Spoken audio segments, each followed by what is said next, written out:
What up, YouTube? Here we are. Part 35. It has been a long journey. It is one that will, I believe, end here. I just want to say, first and foremost, I am so grateful that so many of you have made it through this entire journey with me. At the point in time at which I am saying this, it is very clear to me that this is my favorite playthrough that we have ever done. So I want to give a very special shout out to all of the folks at Sony Santa Monica. No matter how involved or no matter how big or small your part in creating this game was, a huge thank you to you for creating an experience for me and for creating something that I could illustrate so many mental health points with. You guys have created something that is truly incredible. I'm really grateful for the experience, and I look forward to playing any games that you guys create going forward because you absolutely knocked it out of the park. So big shout out. If you haven't already, please put a thumbs up on the video.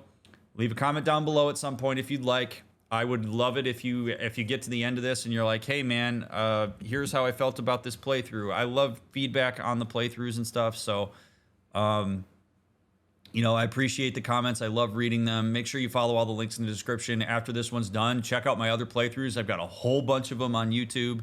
So please make sure that you check those out and support the stream in other ways. I'd love to see you here live sometime. This has been an absolute blast, and I am very much looking forward to seeing how this shakes out. So without further ado, let's finish. All right, Atreus. All right, Freya. Got my Master Chief vibes. Let's finish the fight. What do you say?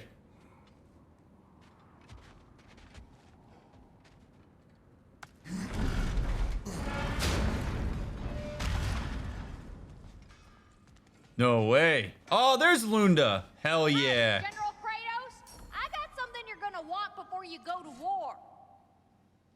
Okay. What was I thinking? Of course you got your armor all set. Just go win. That's all that matters. We get to fire the rocket launcher tonight. Oh, wow. This seems useful. I'm excited for that. Get those Wolfpack rounds screaming. Time to cleave some heads. Oh, yeah. All right. Blades of Chaos. Let's go. 1. Now those are some angry knives. 2. Things are getting hotter. Okay. Beautiful. Ought to make Odin's spear look like a toothpick. Here we go. Get my armor going Make some here. magic. Dragon scaled breastplate. Yep. Better get that armor nice and bloody. Working on it, Lunda. Thank you, darling.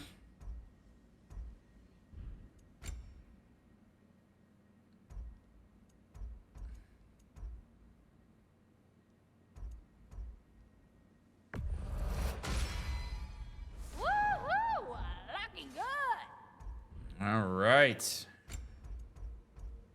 Yeah. This here's the fun part.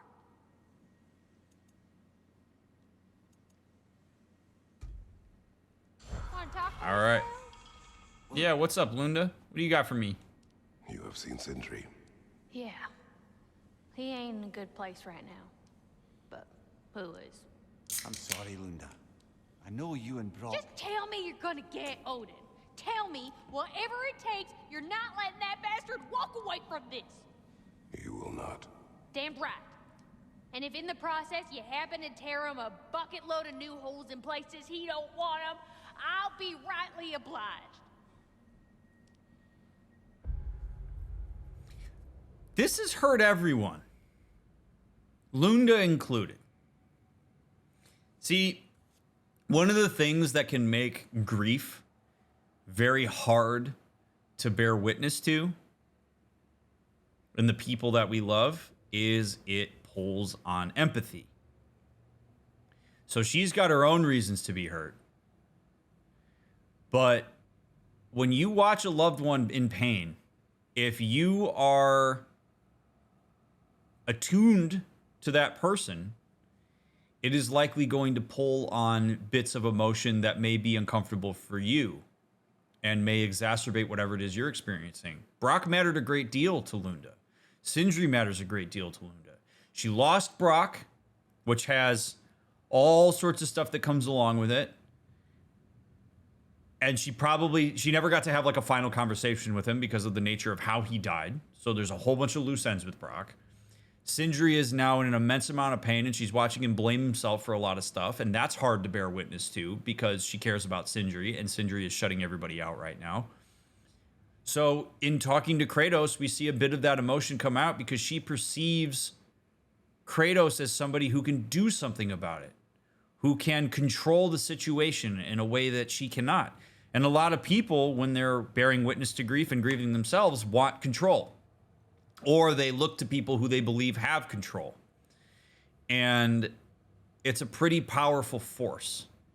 And people have different ways of orienting themselves to it. So Lunda has a bit of like a jokey-ish vibe with it, which fits with her way that she's presented throughout the game, but you can see the pain in there. You can feel the pain in there. And no person's way of grieving is the better way. Lunda's doing the best thing she knows how, which is to take over and help get our armor in order. That's the thing that she can control. That's what she can contribute to. She's sharing her own experience with this. She's looking to Kratos for some direction, and that's all okay.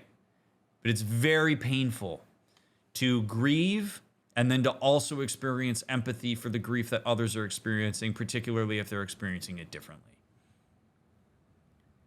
It's okay for you to grieve however it is you're grieving. And if you want to learn more about grief, I encourage you to check out my Q&A on YouTube, because me and Jared talked about it in depth. Glad you got your ball, bud. There you go. Thanks for taking me to a DLC place. All right. Oh, do you think it wise to go off without stocking up? You may never get a chance again. I'm so sorry that was dark. No, it's realistic. And I already did. I got it. We're good. Thank you, Lunda.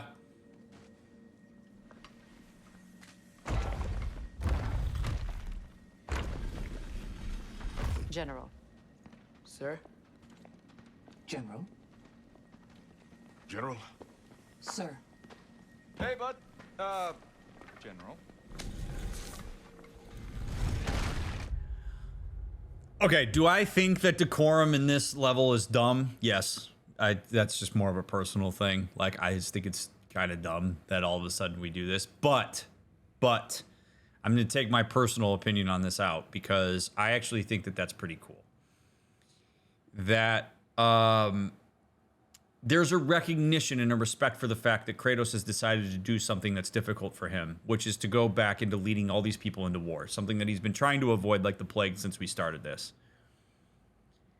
And I think there's a recognition from everybody involved there, including his son, that he's going to respond to those types of, oh man, what is the word for it?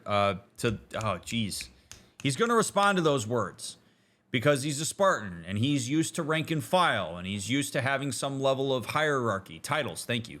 He's used to having some level of hierarchy when he goes into battle. And so this is a recognition of the seriousness of this, that Kratos is their leader, that they are following him, that his words are going to matter immensely. It's getting everybody into the proper mindset for this.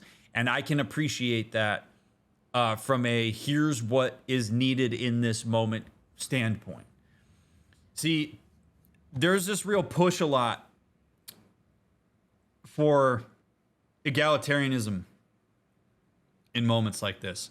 Not even just moments like this, but like in general. And the reality is that when push comes to shove and you have something that you really need to get done, hierarchy is helpful. Hierarchy is not always oppressive. Hierarchy can be something that allows people to move as efficiently and as well as possible. Leadership and following are equally useful attributes for people to have. And when they work symbiotically, you get things done. So there's a recognition here, not just that Kratos is the leader, but also that they are prepared to follow. And that means that we're all on the same page. We're going into this. Kratos is going to make the calls. It's incredibly important when there is need for a hierarchy to establish that hierarchy. And if there's any issues with that hierarchy, it's equally important to discuss that up front rather than have problems when you actually get into the trenches, so to speak. So I think this is a way to get everybody into the idea that we are going to war and this is our leader and the hierarchy exists, and that is perfectly okay with us because that's what we need.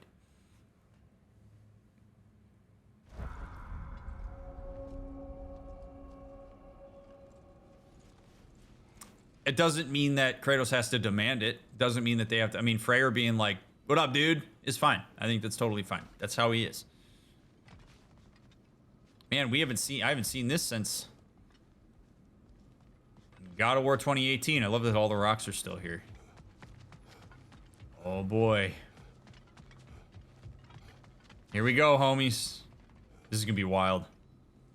I came to these lands to escape my past. To start a new life.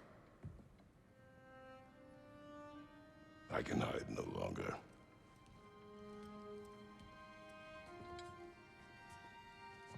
I do not want this war. We have suffered enough. Prophecy did not lead us here, nor will it win this battle. Wars are won by those that are willing to sacrifice everything. If that is the cost of vengeance, so be it.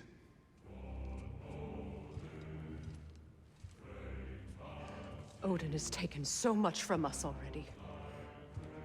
The realms have suffered enough. No matter the cost. This ends today. If going out in a blaze of glory means that Odin burns too, that's where I'll be. A big, fat smile on my face.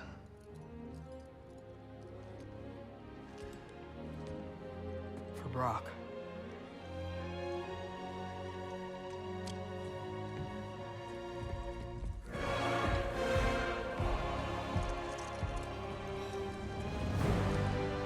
Chills. Blow it!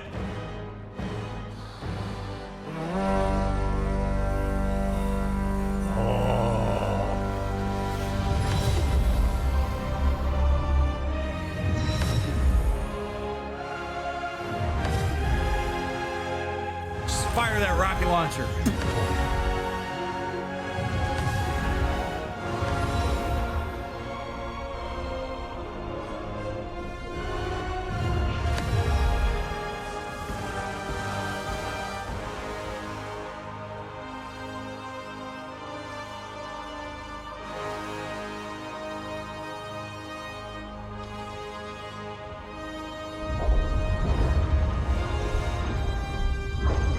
So badass. Oh my god. Ready yourselves. Master yourselves. Haha, let's go. Holy shit. What up? Oh boy.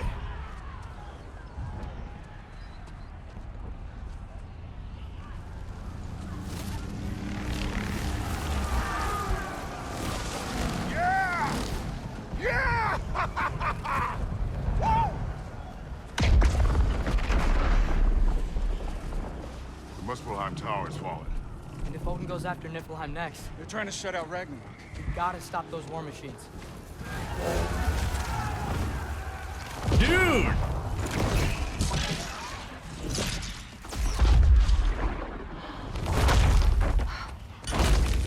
Not an ideal start. Wait. Angry we don't have time. I know. Just wait.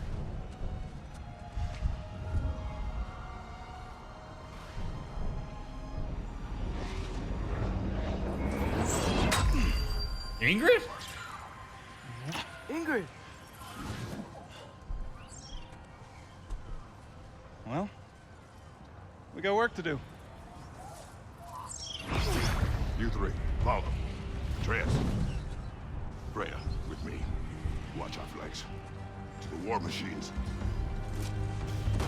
It's like riding a bike, baby. Let's go.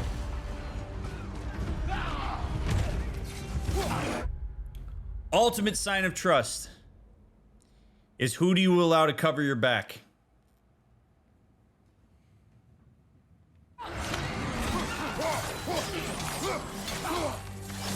Push forward.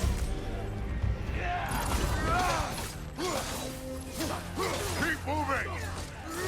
Cloud Tower's not looking so good.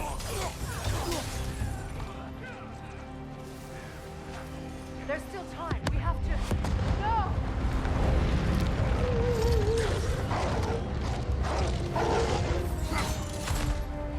Angerboda! I knew you'd show up! Catch him later! Yeah, go get him, doggy. Yeah. What's our next plan, brother? We have no other plan. Our focus remains on the war machines. We should head for the flaw behind the Asgard Tower. Without Ragnarok, it's our only chance to break through the wall. Hrimthur's claw! You said only Surtur knew how to use it! Let's say I was wrong. Enemy behind you, Kratos! Good hit, brother! Keep an eye on that tail!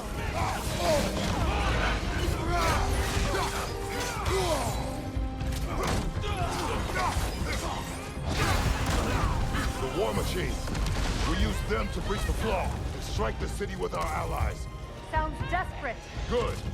Desperation is our advantage. Would have preferred a realm-destroying fire giant, but I suppose desperation is better than nothing.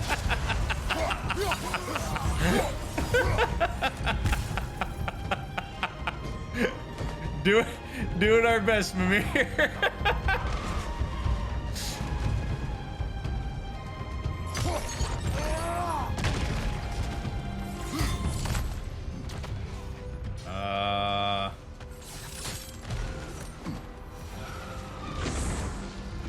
Jeez.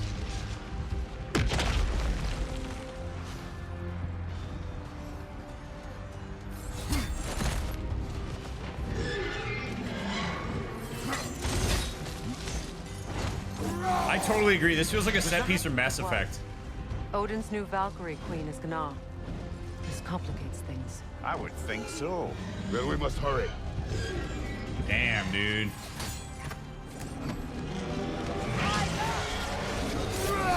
Daenerys is here? What are you doing, Danny? Enemy behind you, Kratos!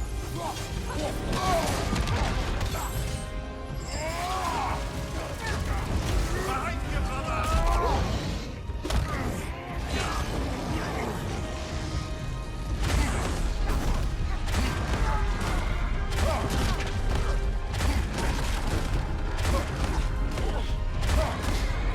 Yeah! Yeah! Behind you! Look out!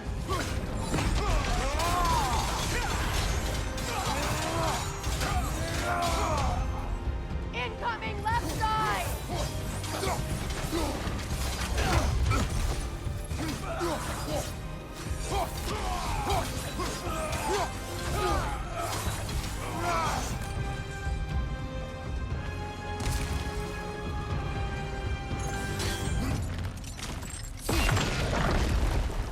Up here.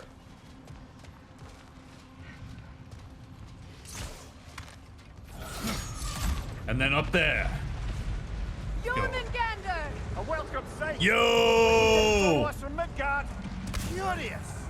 You'll keep Thor busy at least! They sound eager. Good.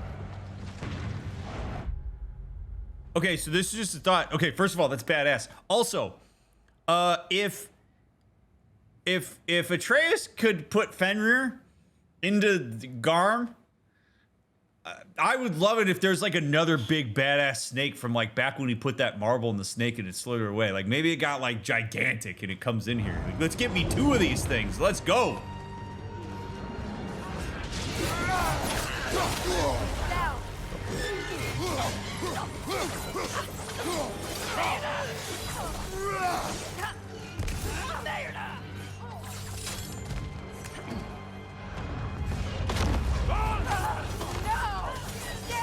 Keep moving. At least our army is already dead. We're getting nowhere. The Einherjar return from Valhalla as quickly as we kill them. Okay, so there is a thing that's happening here. Also, yeah, chill on the let him cook shit, because that's going to be the whole stream. Like, let's just chill on that.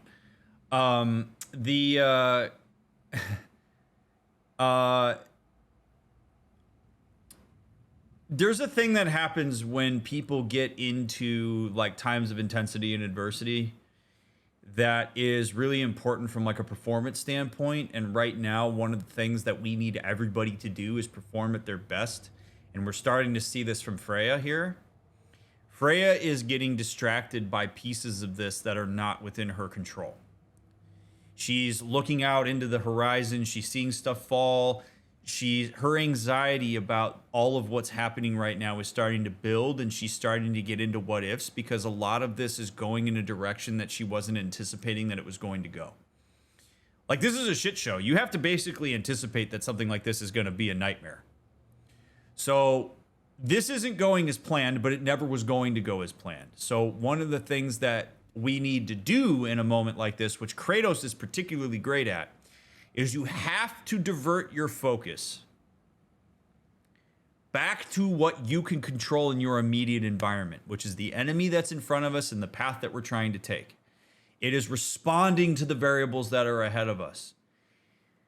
Freya is starting to dip into the, oh God, this is so horrible and whole hope is lost kind of territory, which is terrible for morale. And it's a really hard thing to lead because now you're starting to see a divestment of her energy from what she can immediately control. So if you're Kratos here, you want to take like 1 second and be like, Freya, we got to control what we can control and we have to push forward, which means fighting every enemy that we're going to fight. Trust my leadership. We're going to respond to the things that come to us, and we're going to go one step at a time on this because that's the only way we can handle this. You got to slow her down here because if she gets too wrapped up into that, she's going to lose focus, and then what she can control in the moment, she's going to stop paying attention to, and then she's vulnerable. So the greatest thing you could do to protect yourself here is to control the variables that you can control here, rather than getting lost in all the what ifs of an environment that was never going to go the way you were expecting in the first place.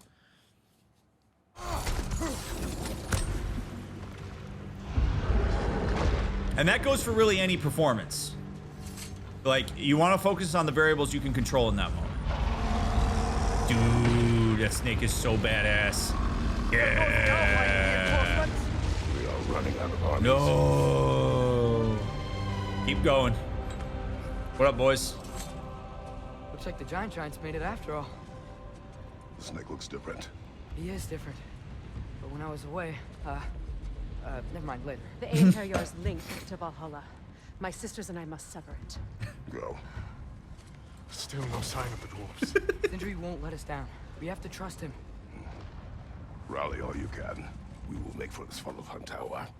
So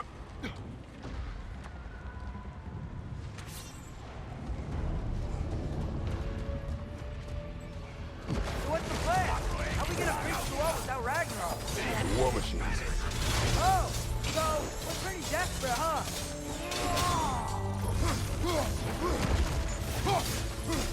Yeah, so that was the snake.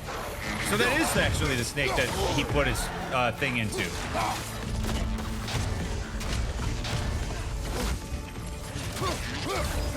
Yeah, that's cool. I mean, it makes sense. Dragon, hit down!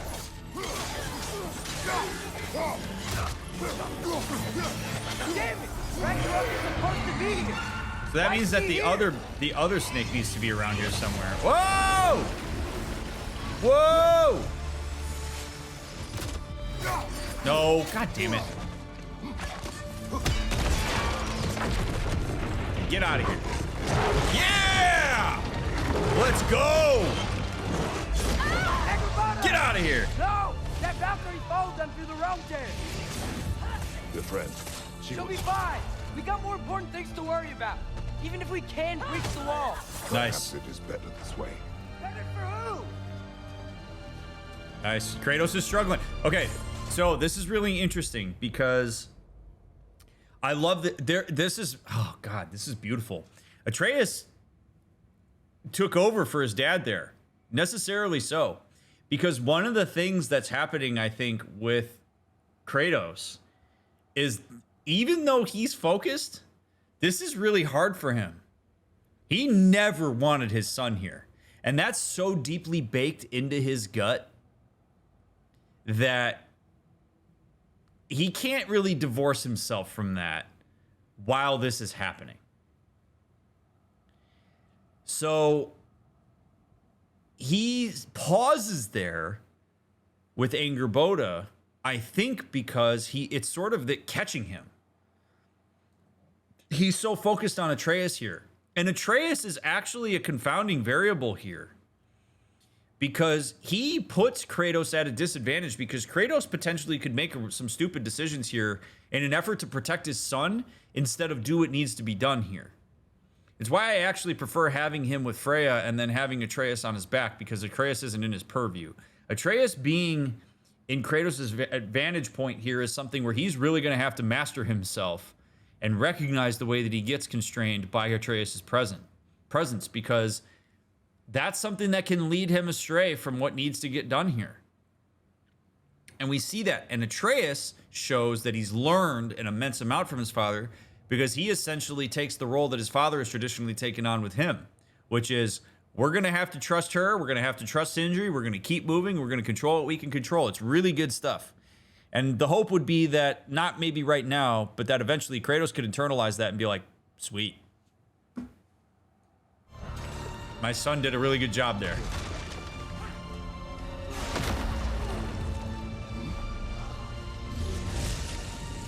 The dwarves are here. Boy. Way to go, Sindri. It's just Sindri.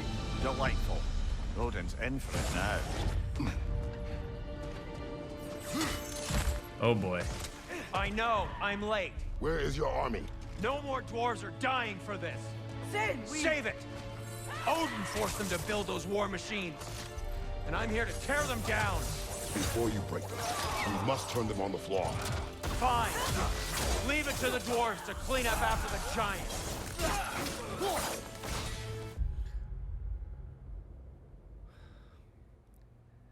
Okay. Oh boy. All right.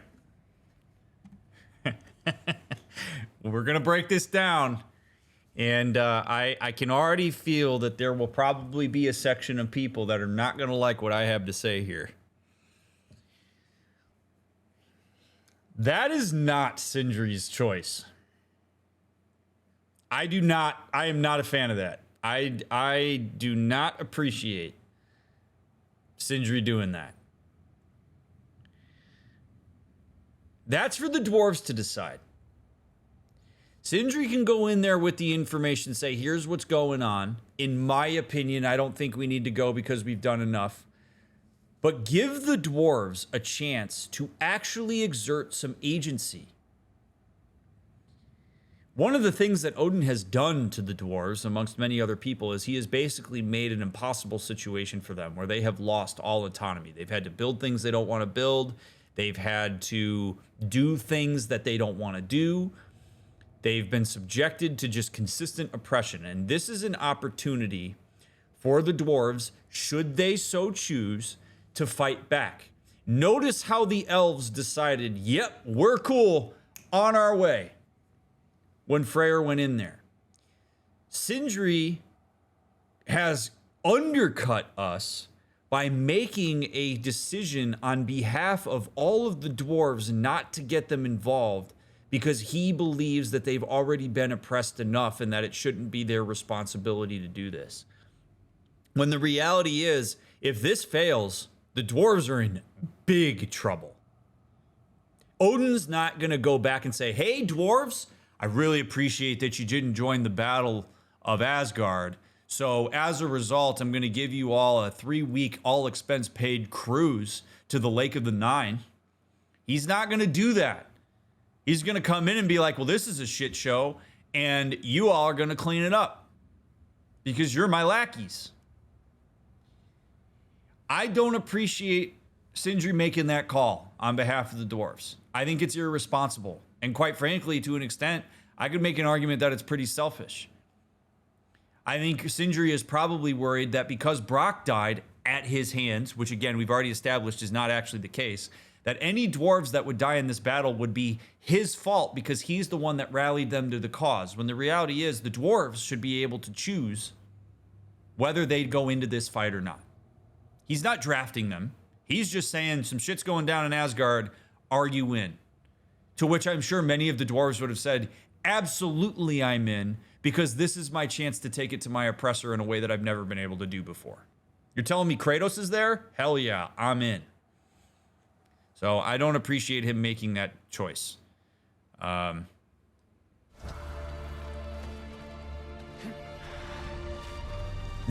Isaiah. It does not.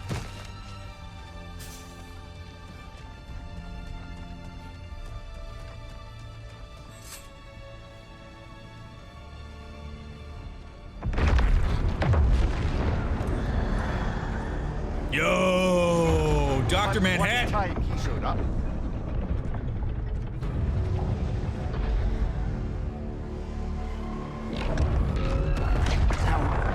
It's like the Reaper.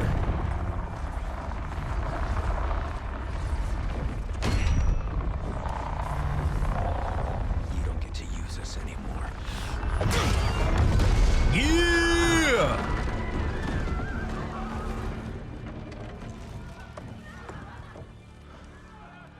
More or less what you wanted. I didn't want this. Oh. Close your heart to it. Close your heart.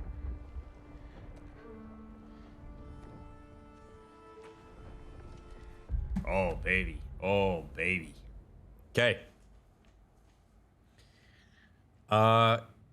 Sindri is struggling, obviously. That dude is in a spiral unlike really anybody I think we've seen in this game at all to this point. He is so steeped in grief. He is so stuck in his narrative that this is somehow his fault. He is lost in his grief. And I get it. Okay, grief is a really powerful force. The emotion that comes along with it is not something that you can just steal yourself from necessarily. Like, I get it. And there's a lot of empathy to be had there. He has directed his anger toward Atreus. I think because if but it's outsourced. Atreus is a proxy for the anger that he's experiencing for himself. I love that Atreus's response here is to say, close your heart to it. Now, whether he's doing that because he's recognizing that that's not his fall to take, it's not his sword to fall on, or whether it's because it's just too painful to see Sindri that way and he knows he needs to focus his mind, it's an amazing way of him taking something he's learned from his father and keeping his head in the game. Sindri is going to go down a pretty dark path here, and I want to be very clear that Sindri's grief does not excuse the fact that he is taking this out on Atreus and Kratos. In fact, after all this is said and done, if Atreus wants to say, you know what, Sindri, I don't appreciate that you pinned all that shit on me, and I'm going to need some time away from you. He is well within his right to do that. You don't get a pass because you're grieving. You get a pass for acknowledgement of your emotions. It's okay for you to struggle. That's okay. But when you direct that energy in a way that he's directing it at Atreus, it's going to come back to bite you. And that is a choice that you actively make while you're grieving. And sometimes it feels like a good choice. It feels like it's the way that you can exert control. But ultimately, it's not the way that you want to go about it, which is why all of us need to get more familiar with what we do when we grieve. And you need to pay attention to how you feel, and you need to focus on the decisions that you're making.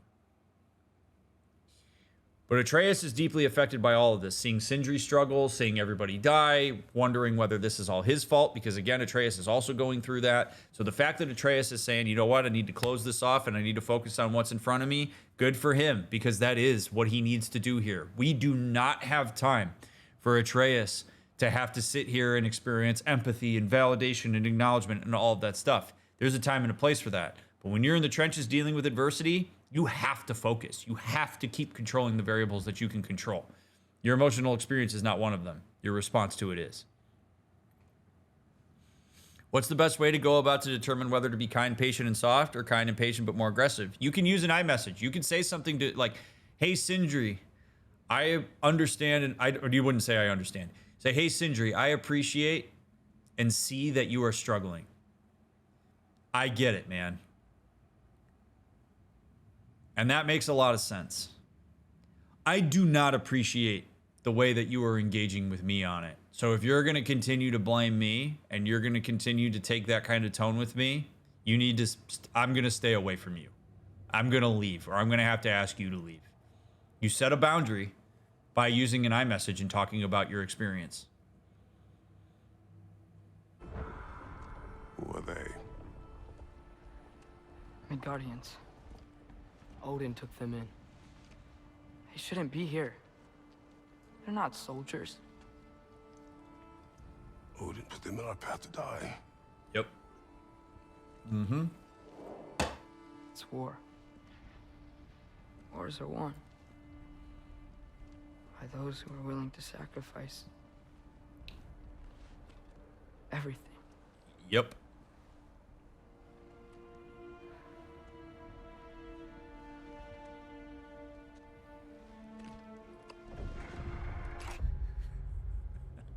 Kratos is like, man, I hate that my son had to learn that lesson.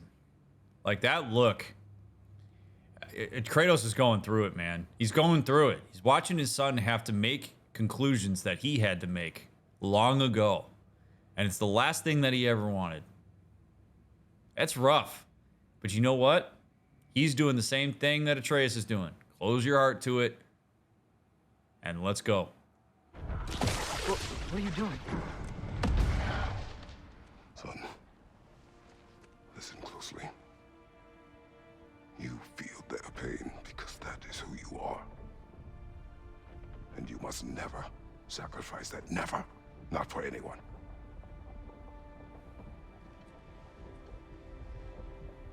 I was wrong, Atreus. I was wrong. Open your heart. Open your heart to their suffering. That is your mother's wish. And mine as well. Today, son. Today, we will be better. But what can we do?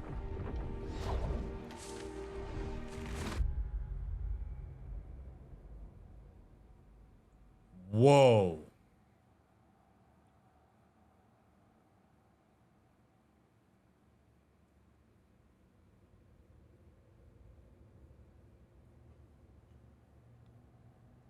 I didn't think that was going to happen there. Okay, so throughout this entire playthrough, well, not the entire playthrough, basically since we saw the Norns, I've been talking about the concept of second order change. Which I'm probably going to have to do some sort of video about to make sure that people actually understand the difference between first and second order change. But Kratos just changed the rules. Kratos just, I think, finally pushed through a wall that he has not pushed through. And he did it through change of his own. His recognition that he was wrong, so to speak, and realizing that empathy for what's going on is the thing that's going to change the way that you navigate the situation. That is huge for him. And that is huge for his son. That right there is probably the moment that is going to matter to Atreus more than anything else, maybe for the rest of his life, is the recognition, is his father basically saying who you are, what you've become, your tendency to skew in the direction of empathy is the thing that makes you a better man than me. It is the thing that allows me to place my trust in you. I, your father, have learned something from you. And then you see immediately, Atreus goes, you know, what can we do? I think maybe out of a sense of empowerment from that statement, also maybe of like, you know how to handle this better than I do, but that's a truly incredible moment. Like that scene right there is going to be seared in Atreus' mind for the rest of his life. And good on Kratos for learning from all of the people that he has been around for the past several years, for paying attention to his wife's sentiments, to altering the way that he has internalized her, to recognizing that he has the power to adjust the way that he approaches just about anything he approaches. He has worked his way through that in a way that is inspiring, quite frankly. He has been willing to fail. He's been willing to struggle. He's been willing to acknowledge when he's incorrect, or maybe even acknowledge the possibility that he might be wrong. And for him to look Atreus in the eye and say, you know what? All these years, I haven't been doing it right. I learned from you. Good on him, man. No matter what happens here. That is good shit. And we could all learn from that. Every single one of us.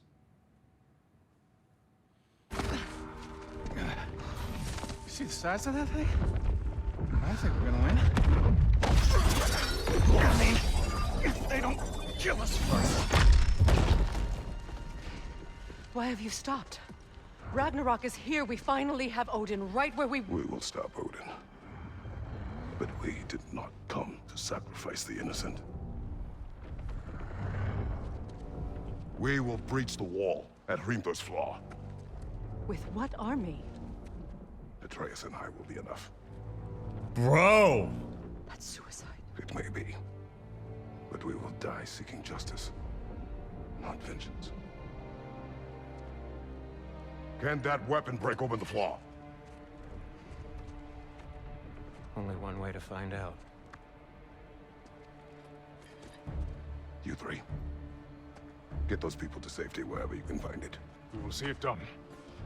Freya and I will do what we can to slow Ragnarok. He was not mindless before. See if he will listen to reason. I have goosebumps. Will not get away. If he does, so help me. I know. Valky! She trusts him. No! Protect him! I will help those that are trapped. And meet you at the fall. Go! Go, Atreus!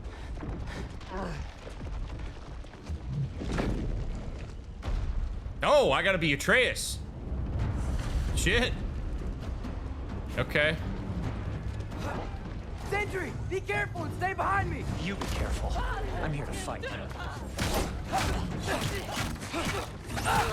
Wow.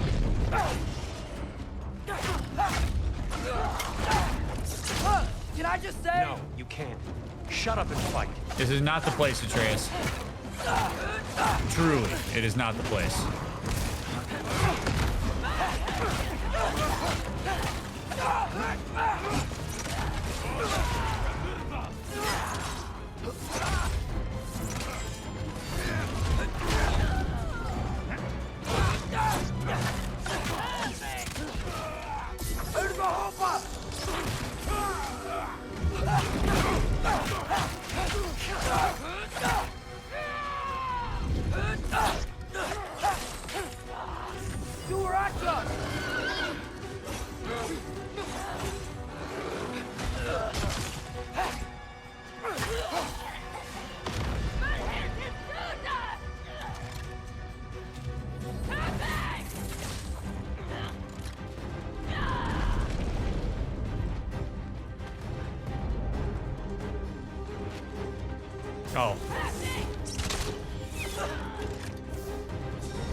go. Ah. Yeah. Yeah. Yeah. Yeah. Oh, yeah.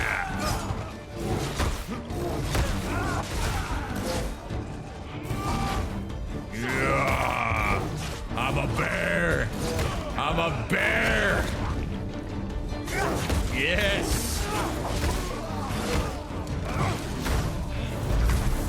So badass. Goddamn. What? You want to thank you? No, I just want. I don't care what you want. It changes nothing. Okay.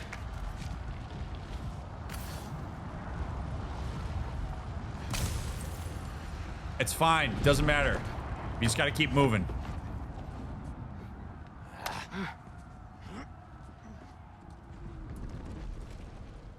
You really had me believing you that we didn't have to be enemies. Dude, you're okay. My mom was right about you all along. You're a killer just like your father, and you're here to kill us all. No, just Odin. Oh, bro. Sindri, go! She's a friend. Friends don't bring the end of the world to each other's doorstep, Loki!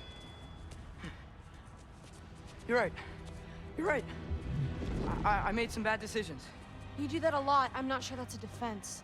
It's not a defense. I just want to make it right. Maybe reading a little bit too much into this, but I do want to give a little bit of an example of how recency bias can actually contribute to conversations or like interactions that happen very closely after.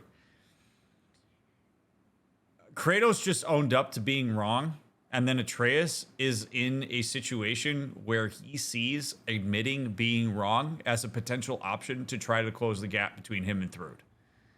So these things matter. His father doing that and him feeling what it was like to see his father do that has essentially empowered him to realize that there's real utility to admitting when you were wrong instead of doubling down. And that's a tactic that he just attempted to use with Thrud here. I don't know how it's going to go down, but it's actually really neat the way that that happened so quickly after he just had that interaction with Kratos. The dude learns. Is Skilder okay? Have you seen him? Why wouldn't he be? What are you talking about? Odin is willing to sacrifice the Midgardians. He put them along the wall to try and deter us, knowing they can't fight. Their deaths are just meant to slow us down. Why would he do that? And how am I supposed to believe you? Because he's right. It's who Odin is. It's who he's always been. Mom, why are you here? What?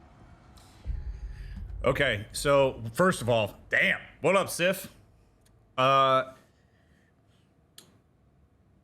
This is the terrifying reality of what happens when a master manipulator can control the narrative as much and as long as Odin has. Thrud is a perfectly reasonable person. She's not an idiot. She's smart, she's capable, she's all these things. She has been inducted into Odin's cultivated, propagandized persona. So much so that when somebody comes toward her and says, Odin is not who he seems, he is a master manipulator, which all of us know objectively as we watch this, for Thrud, she doesn't have the same point of reference for her grandfather that all of us have and that Atreus has. So when he suggests this to her, it runs in direct violation to what she's internalized via the controlled information flow about Odin. Meaning that she is more likely to defend him than she is to look at Atreus and say, you know what, you're right. Which is why if there are people that you know that follow a certain person or people that are incredibly problematic and wreak havoc for the greater good, calling them idiots and immediately attacking them is a terrible way to engage, because they don't possess the same level of understanding and broader conceptualization that you may possess. Which is why you have to work to try to get to understand why somebody would believe what they believe about Odin, why they are drawn toward that narrative, and you have to challenge it carefully through information and through the relationship that you have with that person, rather than going ham on "you're wrong," because as far as Thrud is concerned, her grandfather's fine. And she's benefited from his existence to an extent. So you got to be really careful with this stuff. Atreus does not realize that he's in a one-down position here. He can only bring certain information and talk about his current experience and why he's doing what he's doing and what he's observed. But to expect that Thrud's immediately going to turn on a dime and be on board with him is not going to happen. He needs the help of more people in the support system like Sif and others to get her to realize and lean into a bit of the dissonance she's going to experience when she learns more about a person that she cares about, despite the fact that that person has inflicted a lot of harm on her own dad. Like, she's sitting here wondering why Odin would do that when her own father was drinking in a bar and we had that whole thing with her. So if that's not evidence that Thrud has been propagandized into this, I don't really know what is. You have to be really careful when engaging with that, because what seems logical to you is going to seem like counter logic to somebody else, and vice versa, and that's a non-starter. So I'm glad that Sif's here. I think Sif can see Odin the way that she does because she's outside of it, and she's seen that somebody more important to her has been affected by Odin. Thor is more important to Sif than Odin is. And Sif can see what Odin has done to Thor. So I think she has a bit more of an outside perspective on him than other people that are involved with it. Thor's got a lot of emotional engagement in Odin. So does Thrud.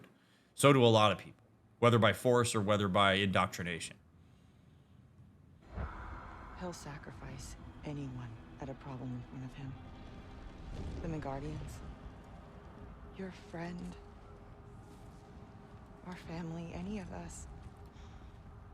I'd hoped that your father would stand up to him, but now it has to be you. Mom, what are you saying? Thrud. I never doubted that you would make the finest Valkyrie these realms have ever seen. But not for him. Do you understand? Hell yeah, Sif. Way to go. Way to strategically place that bomb. Probably should have said that earlier, but we'll take it now. But our family. Without Odin, we can be one again. A real one. What he's doing is wrong.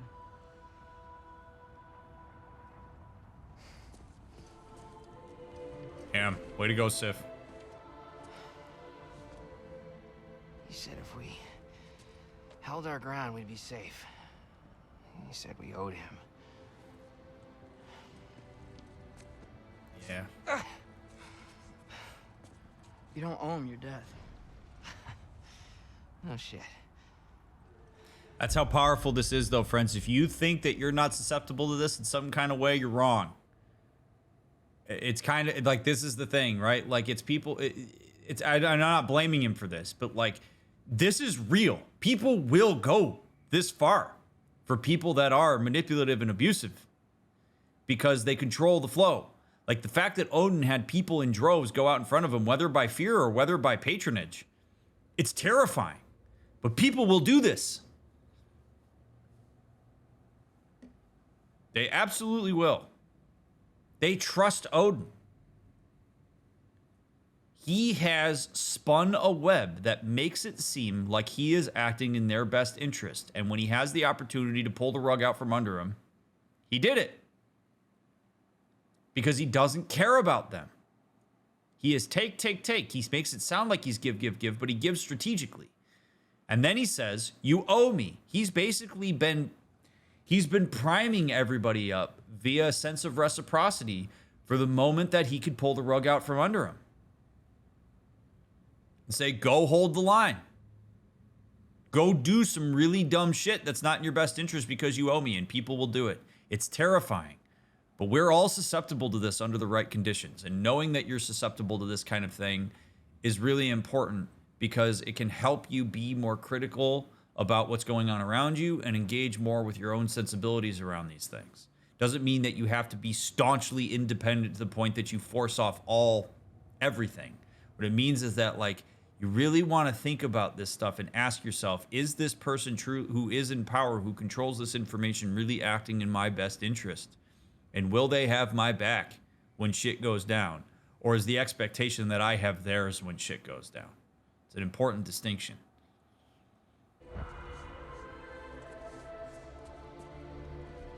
Dad will never let them get their grandfather. Then go with him. He'll listen to you. Are you ready to go find the rest of your people? Yeah.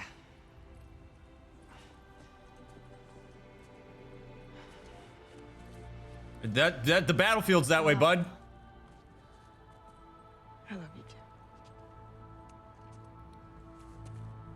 Nice. Dude's about to just walk out into the battlefield.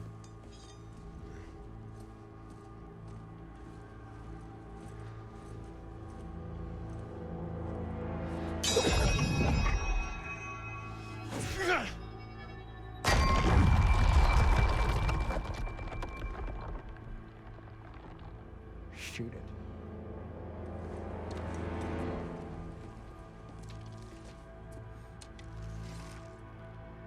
Go.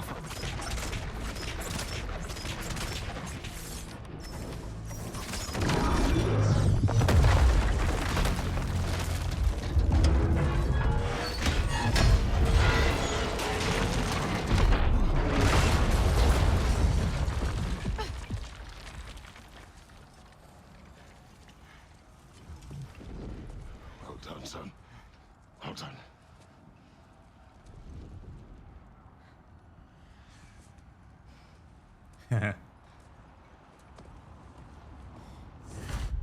These things take time.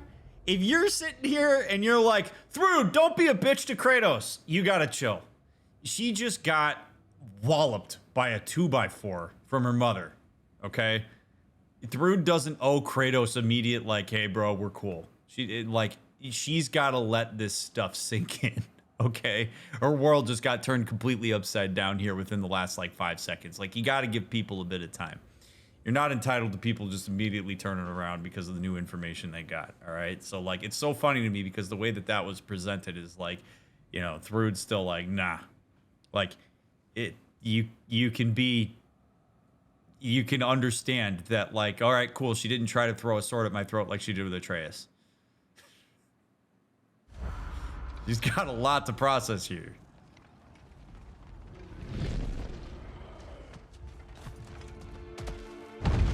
Who is the girl? Hi, Thrud Thor's daughter. Thor's daughter? She's my friend.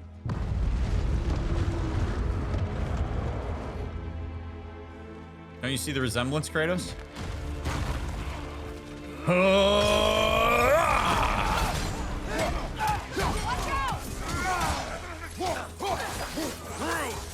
You fight well. My dad taught me. That much is clear. Yeah, well, thanks. Sorry, he's not. I know.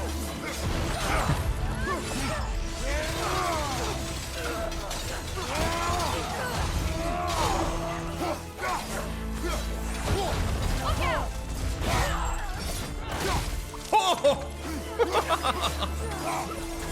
What's going on? I thought Ragnarok was supposed to help us. The creature is not whole. What remains is incomplete and cannot fulfill its purpose.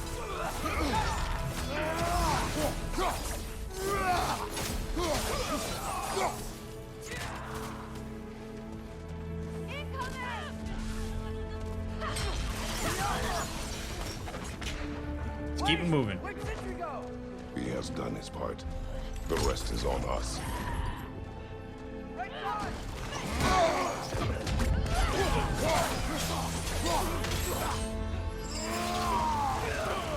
Rain, fire, and brimstone.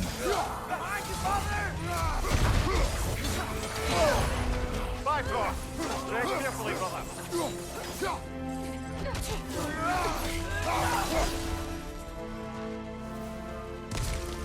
This music is killer.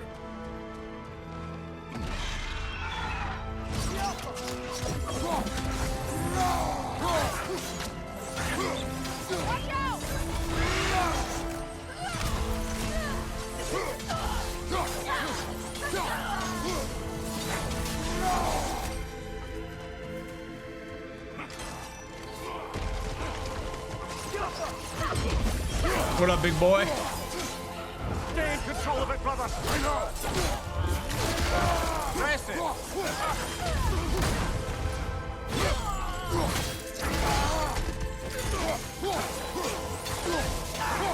Dude, I love that Thrud's like Palpatine, man.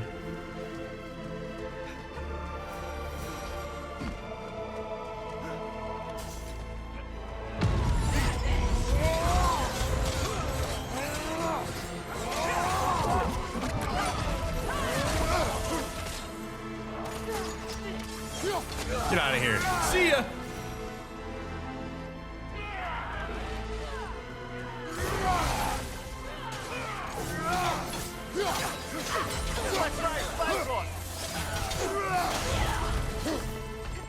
Yeah. Yeah.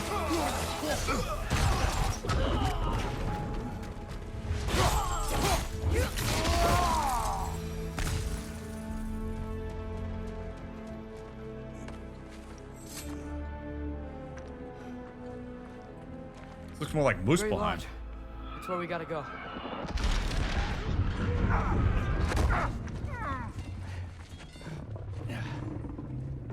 Yeah. I didn't want to listen. That may not be our biggest problem right now. Get back to your sister. You must hold back Ragnarok. This fight is mine. But if I could just... Take Atreus and the mask and do not look back. My son trusts you, so I trust you. Hell yeah! Oh shit! I am done with you and your son. Okay, now this is gonna be absolute freaking bananas, but I just, you might be asking yourself though, why is Thor attacking us?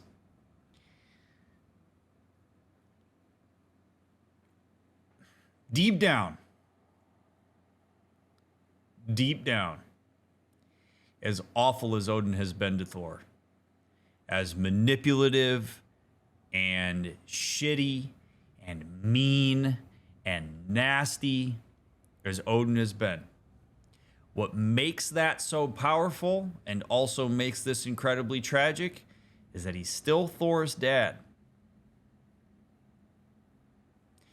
And Thor, like so many people who have abusive fathers or mothers or guardians, Thor has had a really hard time divorcing himself from that and setting that internalized boundary. The recognition that his father is just somebody that he doesn't want to be around. He is still, in a lot of ways throughout this game, has been pining to try to figure out how to get his father's acceptance. There's a whole host of things that contribute to why Thor feels like crap right now. And really the thing that's happened is Odin needs Thor to feel like shit about himself, because if he feels good about himself, then he'd be empowered to probably set some boundaries and fight back. So what does Thor do? He fights Kratos. He's got his own reasons for doing that too, but the reality is fighting Kratos is advocating for Odin. And despite how shitty that is, it's very hard. It's very hard to get rid of that really deep down tie. It's really hard to get rid of the supposed twos as it relates to those kinds of relationships. And you will see that children of abused parents will fight on behalf of their abusers more often than you would believe. And it's for the reasons I just described, and Thor falls into that.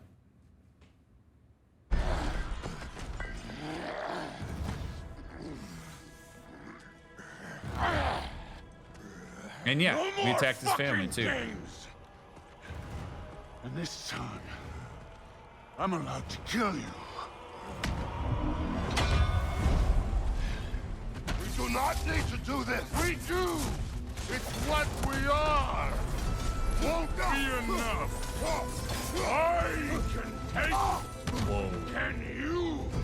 Oh, so I seem to think you've changed. Stop it. Fucking go.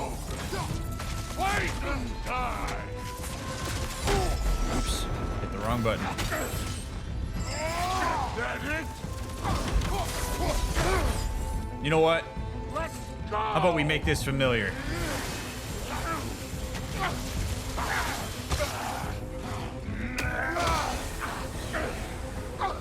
Remember this, buddy? What the All-Father made you. You can choose to... You are.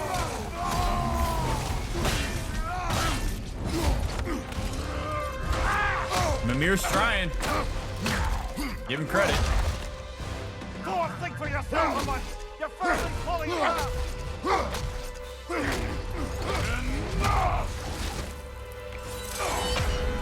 Oh shit. Don't act like you know.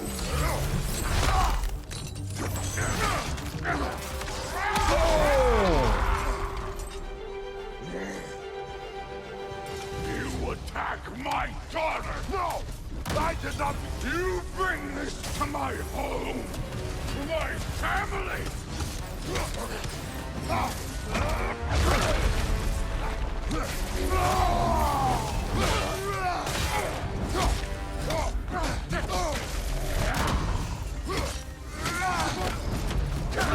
Oh shit.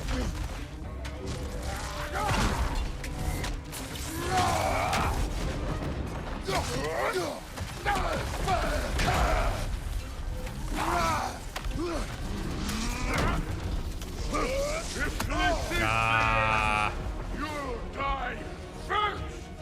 Then you're king!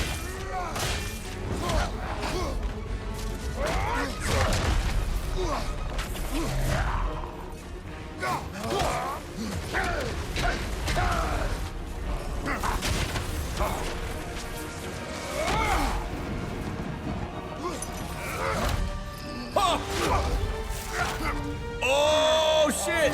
No! You tried, Kratos. One of us dies again! Ooh. Still won't be me!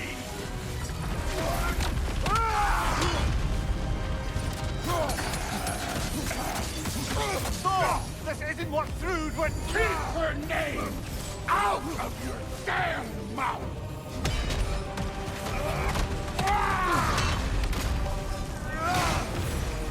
Everything was fine before Loki showed up!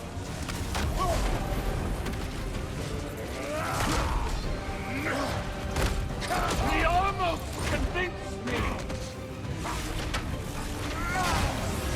Damn, he is, Happy believing things change! They could, but you have to be an active participant in it, Thor.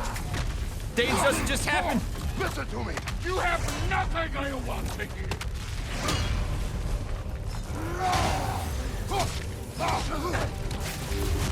Odin does not have... Shut the fuck up! All right.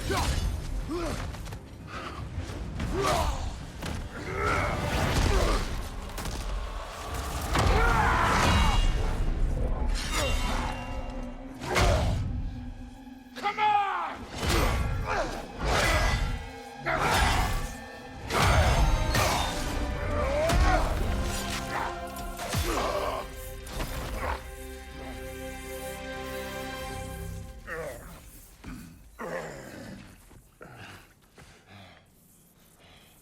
What the fuck are you waiting for?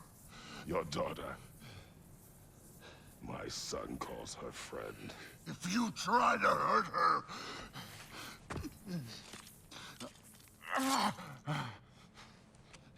I would not.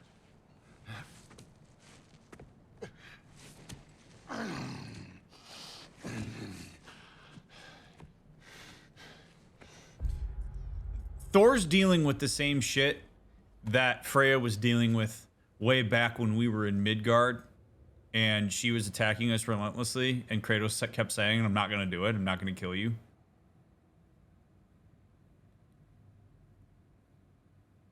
Thor is essentially using his own experience and his own anger and perceptions and convictions to make assumptions about what it is that Kratos' objective is here. This is less of a reflection on what Thor thinks about Kratos, and it's more of an actual indication of where Thor's at.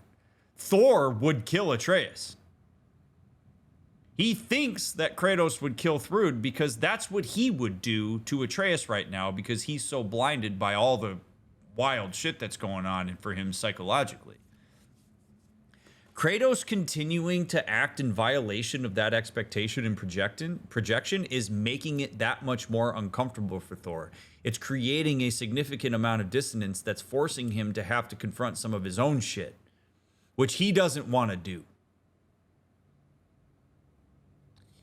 So this is a really complicated thing for him. This is, again, what makes change so different or so difficult for people to maintain is the tendency for people to push back and reestablish that equilibrium. Kratos is doing something different.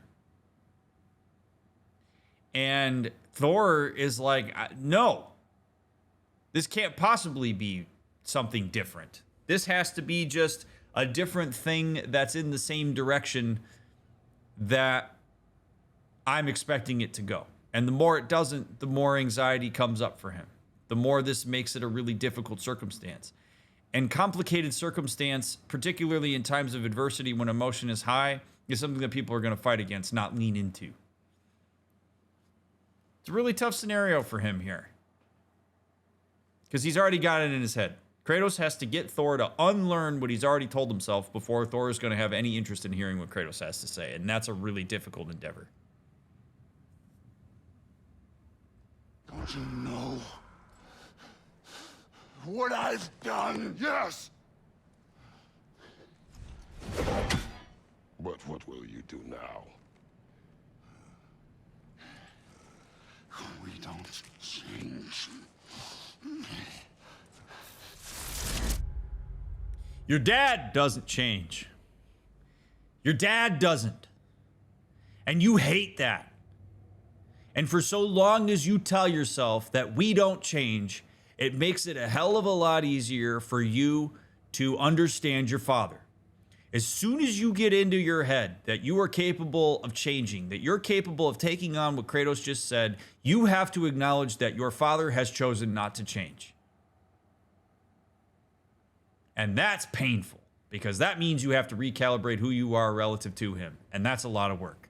A lot easier to say we don't change. It defers all the accountability to do the hard work that's in front of Thor if he chooses to do it. The hard work that we've watched Kratos do over this game and the game prior. Destroy us. No more. No more. For the sake of our children, we must be better. Dude, rock on, Kratos. Goddamn.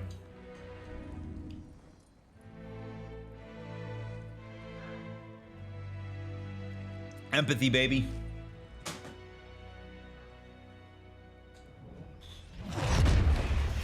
Why isn't he dead? Are you talking? Who told you to do that? You don't talk. You don't think. I think you killed.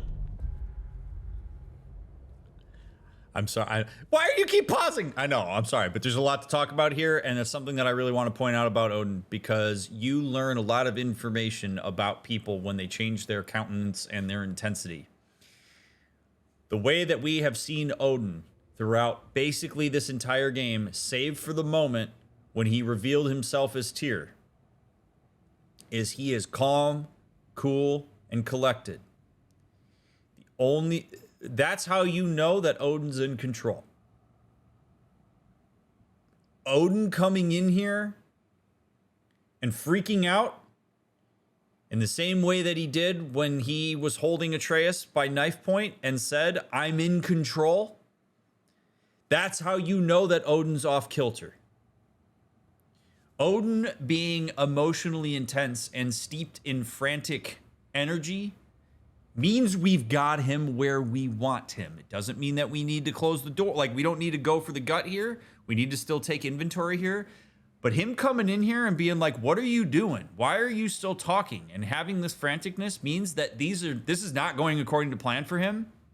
And it means that we control the engagement. We dictate the terms now. And we rarely get the opportunity to do that with Odin. So that's why I want to pause that, because you can read when people are off, when you notice changes in the patterns of behavior that they tend to show.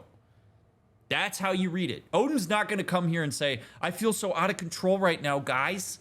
You could take advantage of me right now." He's not going to do that. He's going to show up and he's going to try to assert control through aggression. But that's not how Odin traditionally asserts control, which means he's off kilter. It's a simple fucking concept. Sif was right about you. I just didn't want to see it. What is this? Are you broken? I am your father. Take the hammer and kill who I tell you to kill.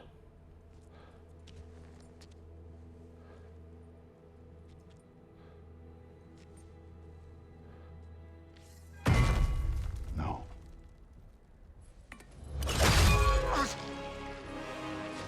I didn't want this.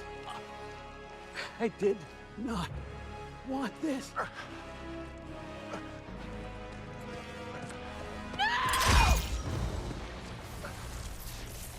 Dude, this was all their fault. They've done this to us, to our family.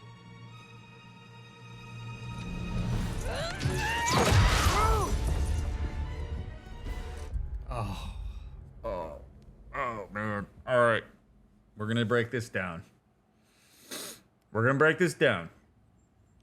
I'm sure that there are probably some folks hearing what Odin had to say there who may have even been potentially triggered, because that's the kind of shit that abusive people say to the people that they victimize. You saw it. He pulled out every stop, every line that he's ever used in order to subjugate his son. He used there. He reinforced, "You are utilitarian to me. It's your fault that I am inflicting pain on you. And in this instance, killing you. It's your fault. Why did you make me do this?" And we talked about all that. The part that I want to focus on here is when Thor says no. It's really easy for all of us to look at that moment and go, "Oh, dude, way to go." And I agree. Way to go. But here's the problem.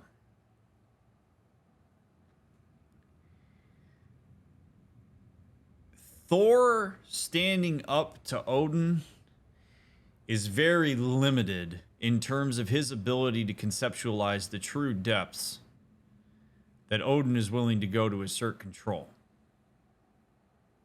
Thor has very obviously not considered the idea of killing his own father, which means that he likely has not conceptualized the idea that his father would kill him, which is a remnant of the hopes we have as a child that our parents love us unconditionally and will protect us. He doesn't have the objective view of Odin. I think myself, probably a lot of people watching this, whether you, like, especially if you haven't gotten to this part yet, would watch this and go, "There's no way that he tries to kill," or no, we would look at it and say, "Of course Odin would try to kill Thor here. Of course he would." But we're divested from the emotional ties that come along with being his son.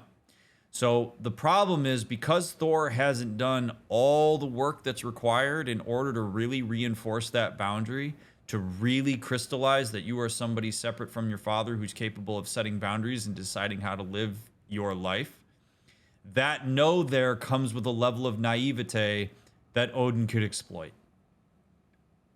Thor thinks in that moment that he is doing the ultimate stand-up. It's kind of like the moment when a child punches their abusive parent. Like when they punch him back. Thor thinks he just did that by saying no. It's the most profound boundary he's ever set with his father. To say, I'm not going to kill who you tell me to kill. But that is also the most vulnerable moment he's ever had with his father. And because Odin doesn't give a shit about his son beyond his utility to him, he uses that as an opportunity to take him out. Because now Thor, by saying no, is a threat. Thor now stands in his way, literally and figuratively.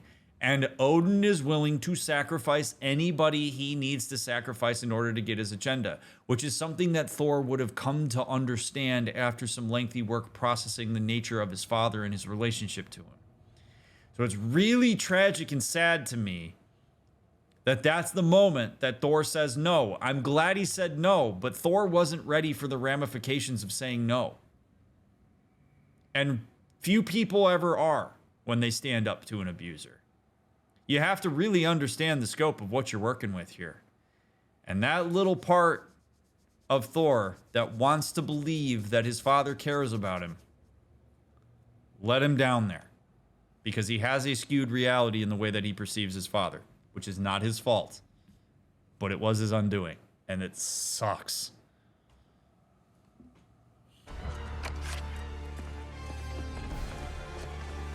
Looks like I gotta do everything around here. Oh, we're gonna fight you now? You wrote, son! You blamed us! Why? Drew's gonna be fine. I saved her. And Thor. That one's on you. You turned him against me. It's not on me. It's on you. You killed him. I didn't have to. I didn't kill him. I had the opportunity to kill him. I didn't do it. You're them all against me.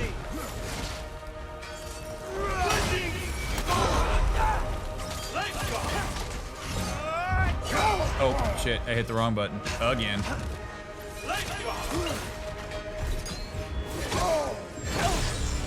Odin, please! You can stop this! You can stop this! Just give me my map! Sure! Trust you! Sounds like a great idea! So much deflection. Y'all notice that? That's another 101 on how you can tell that somebody is abusive.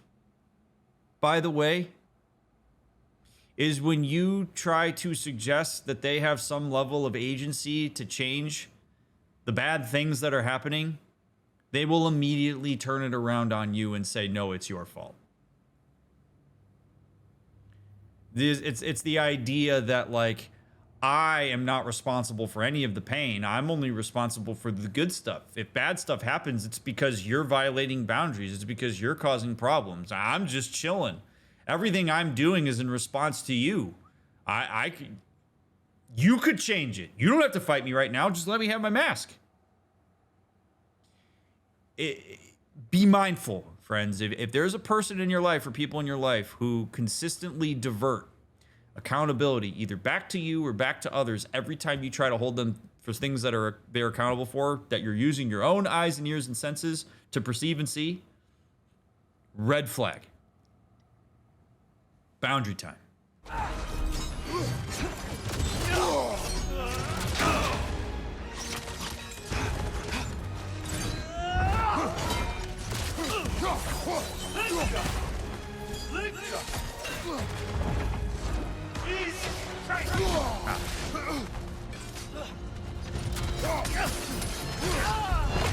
Come to my land. Turn my family against me.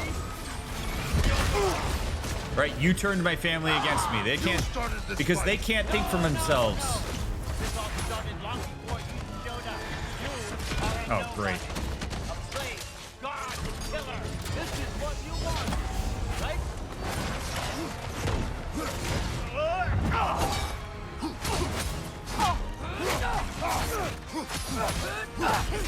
Wow. Okay, we got to talk about this too. This is a word that I do not use lightly. Anybody who watches any of my playthroughs or comes to the Q&As before we start stream knows this. It's the word gaslighting. It is a word that is way overused. It is misused. You generally should stay away from using it because you're probably using it wrong. However, some of the things that Odin is saying here are phrases that you would generally hear somebody say if they were working their way toward gaslighting somebody. Gaslighting, by the way, is intentional. It is long-term abuse. It's not a moment-to-moment thing. It's something that happens over time. And the idea is to get you to question your own eyes, ears, convictions, and values in lieu of the agenda of the abuser. So one of the ways that you can do that is to take the consequences of your actions as an abuser and suggest that the consequences of those actions are something that the victim wanted, that it is actually the consequence of their actions. That the reason that Asgard is falling right now and innocent people are dying, you wanted this. It's obvious that you wanted this because you brought yourself here to have this fight with me. Over time, if you continue to express that sentiment when things like this happens, you can potentially get somebody to start believing that that might actually be the case because it makes logical sense from the abuser's standpoint.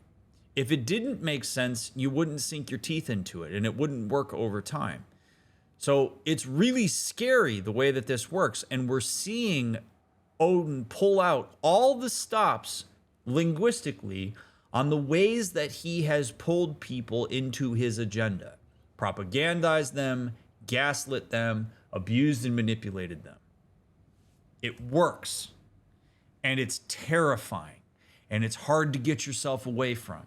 We already conceptualize Odin as an abuser, so when we hear these things, we can shake them off. If you don't believe that Odin is the enemy because he's cultivated something that in some ways is okay for you, it makes it a hell of a lot harder to wrap your head around the idea that these statements are manipulative. Which is why an abuser like Odin tries to isolate people from their support systems, because your support systems and outside people like Sif can look at it and say, that's a problem, dude. But if you don't have those people in your corner, you are isolated out, you are psychologically vulnerable. Which is why if you have anybody in your life who is isolating you and saying stuff like this, you gotta reconnect with your support system and find a way to get out of it. Please.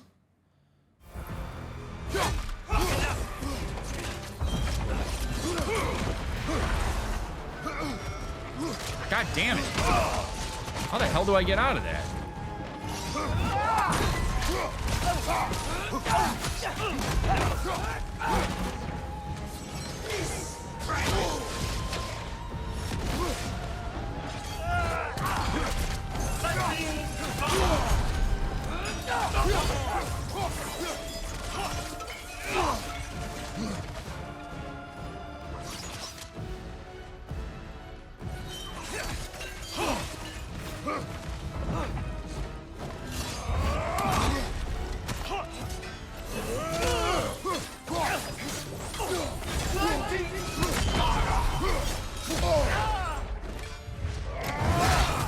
Ooh.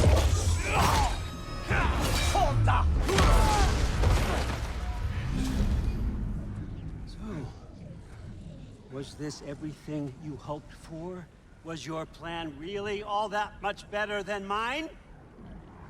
I hope you got exactly what you want.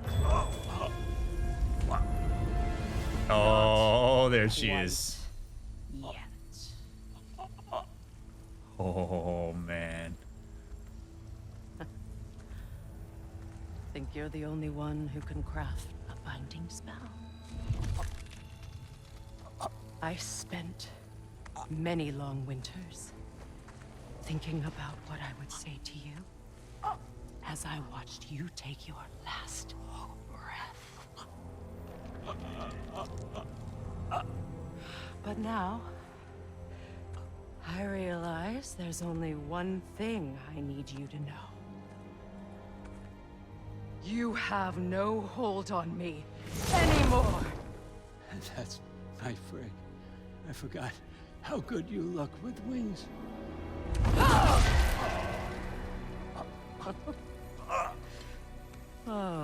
husband.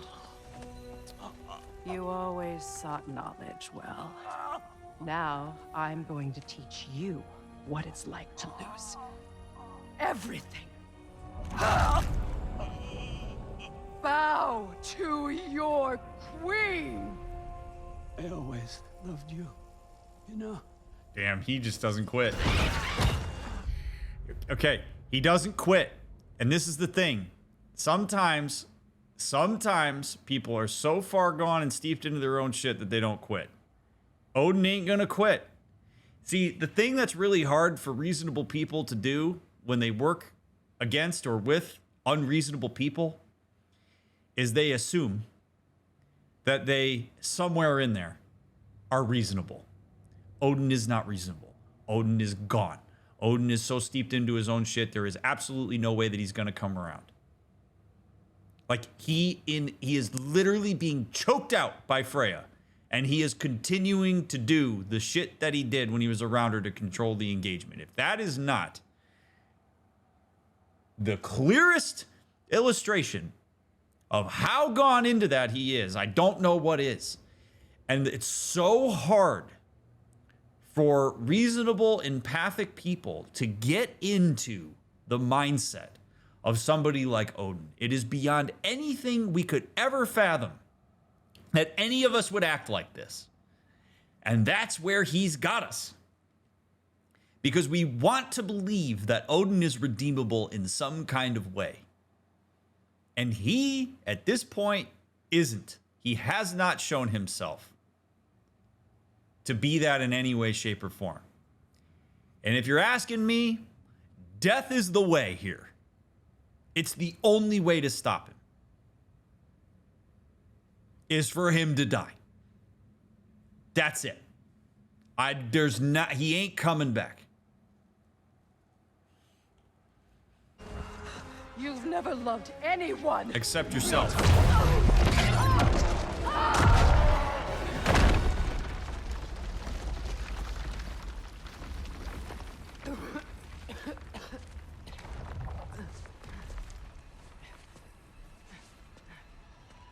Father? Freya? To be clear, when I say death, in this case, fine.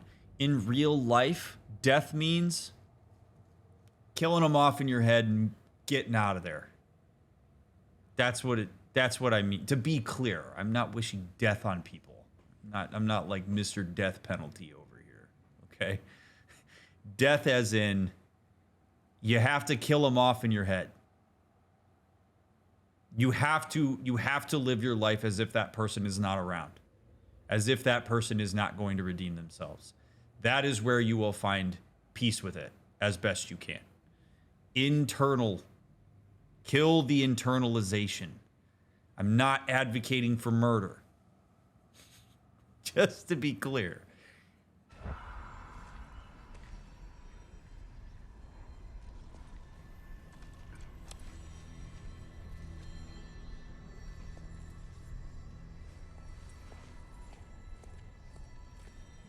Put the mask on. You did it, Loki.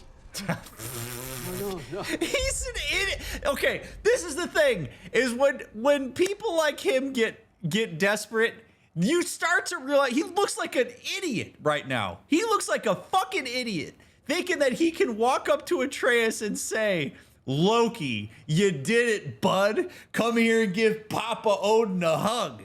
You realize just how ridiculous it is once you have the context. He is a moron for thinking that he can get Atreus at this point. His self-absorbedness, I'm not going to use the word narcissism because I can't diagnose him. His self-absorbedness is so heavy, he cannot get out of his own way at this point. What a knucklehead, thinking that he has any play here. No more fighting. No. None of that matters now. This is your moment, Loki. Groa tried to hide you from me, but this is your destiny. You're absurd. Champion of the Jotnar. Only he can put on a mask. Only he can gaze into the truth of creation unfold the secrets of life and death. No more doubt, no more confusion. Now we see his desperate. Oh man, you see how terrible that is? This is, you know what? The Schadenfreude's real for me right now. Schadenfreude is real for me right now. It is awesome that he can't wear it. Bitch! The best thing that could happen here is for Atreus to be like, I ain't putting it on. I'm gonna sit here, I'm gonna twirl it around, I'm gonna hold it, I'm gonna act like I can put it on. I ain't putting it on. But that's the lengths he's willing to go. He's trying, it's been obvious from the start, right? Like the whole point of Odin bringing Atreus on board, as I have explained since the very beginning, is that he needs Atreus. He has to have Atreus. Whether it was to decode the mask or to put it on or whatever, he needs him. He sees everybody as utility for his own personal gain. And he's an idiot because he just gave his heart, he just gave his cards up. He's so close to it, he just can't help himself. You could put it on. He's assuming, he's projecting, he's assuming that Atreus cares as much about this as he does. Which again is his great misstep. At the end of the day, somebody as self-absorbed as Odin, their great misstep is their inability to actually empathize. Their own projections will get in their way of their ability to empathize with somebody like Atreus because they have an agenda and they're closely stuck to it. So Odin here is losing because he doesn't actually take the time to fully understand why is Atreus standing here right now. He's too excited. He's too close to closing in on his convictions and his agenda, which is where the cracks show. When he's far away from it, he's really good at cultivating it. But he's not immune from the emotional intensity and excitement that comes along from the fact that you're about to accomplish a goal, and it's screwing him over here. But how amazing as Atreus for you to be able to look at Odin and be like, nah, I'm gonna put it on. Suck it. We're born for this. He's got too strong of a relationship with his dad now. Ask it the question.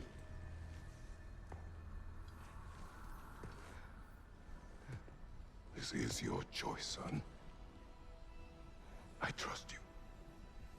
Bro.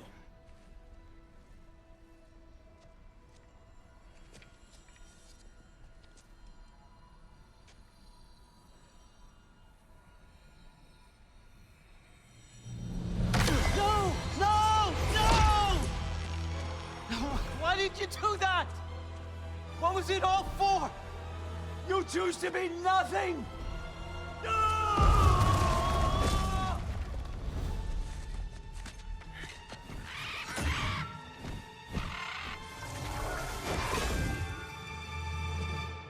Attack! You boy.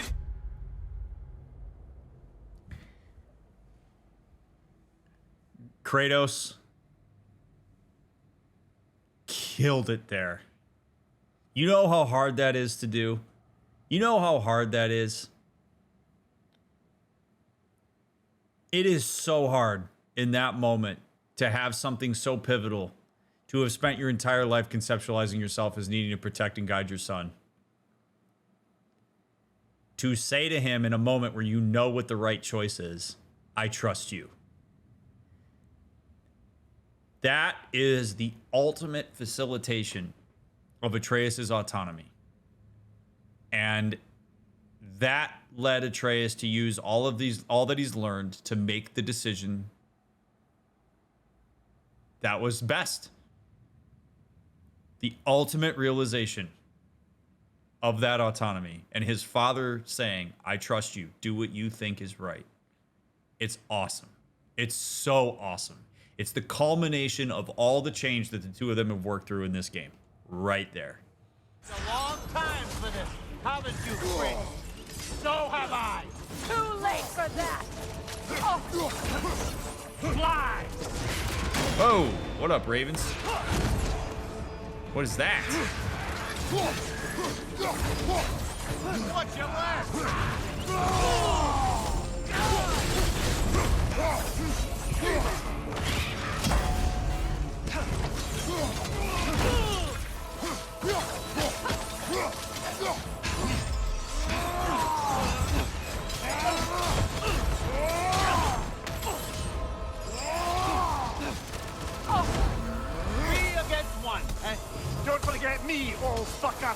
What did you call me?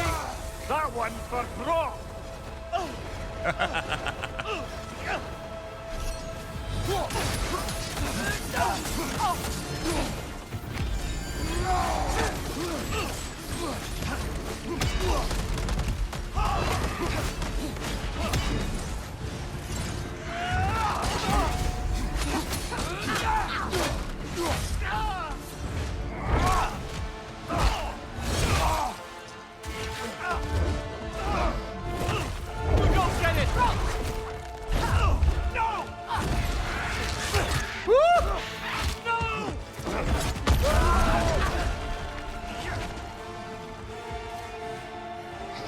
You've ruined everything!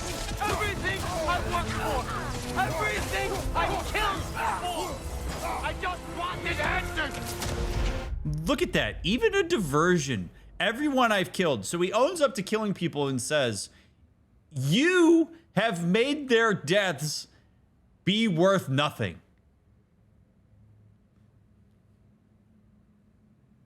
The lengths he's willing to go to craft a narrative that defers accountability for the shitty stuff.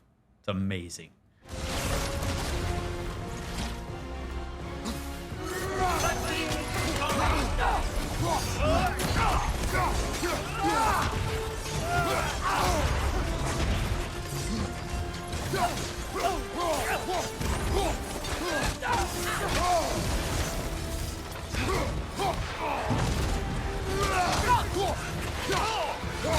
Use your arrow. Got it.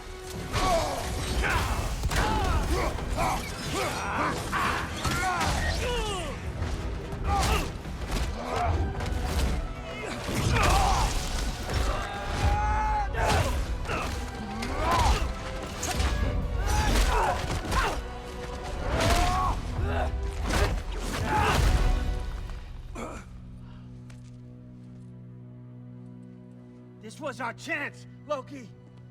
I could have had my answers. I could have learned the truth. You took that away from me. I could have made things better. We could have made the 9 realms better. This was never about the realms, or me. It was about you. You destroyed everything. My home, my family, my kingdom. You did those things. Your choices. You killed your own son. It wasn't my choice. I had no choice. Yes, you There's did. always a choice. Yes. You have to stop. You can choose to be better. No, I can't. I have to know what happens next. I will never stop. That's honest. Take him at his word there, bud. Why'd you have to say that? Sofna. Apfra. Desu. Sofna. Hithan. Sofna. Sofna. Sofna.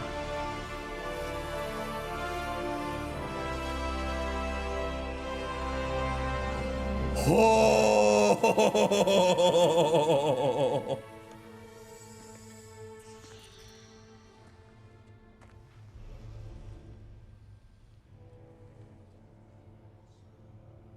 What do we do with him?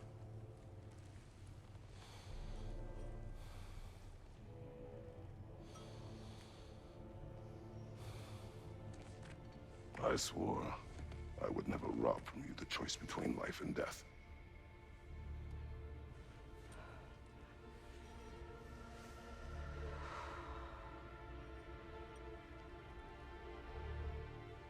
I have waited so long for this moment.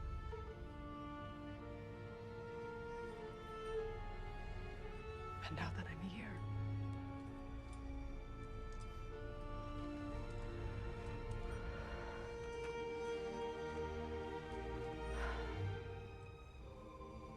I don't need this to make me whole.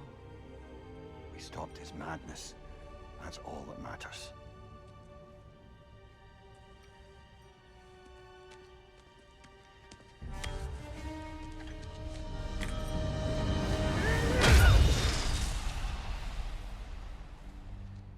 That's what comes next.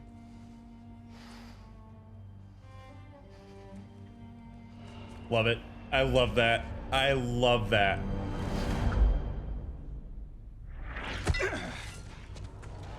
It's Ragnarok. He's here.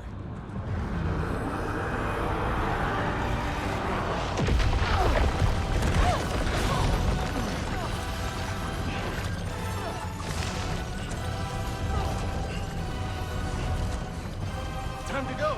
Go where exactly? Need an exit? How? It's giant stuff. What up, doggy? Follow me, quickly. Oh.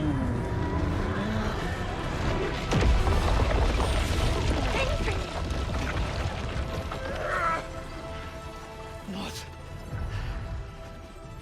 You have to go. Freya! It's time.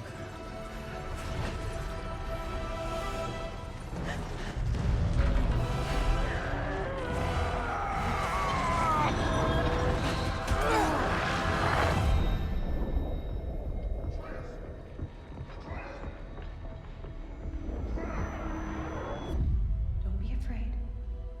No matter what happens, I'll be with you. But your path is your own. Follow it, and you'll end up right where you're supposed to be. Huh? There he is. Wake up, Atreus. Wake up.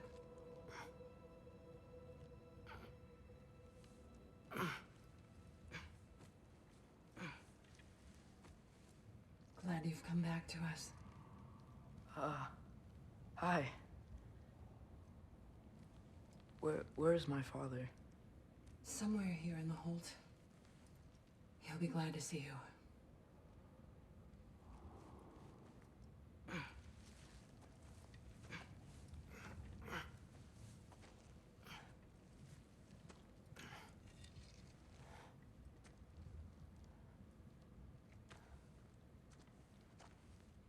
Thanks, Hare.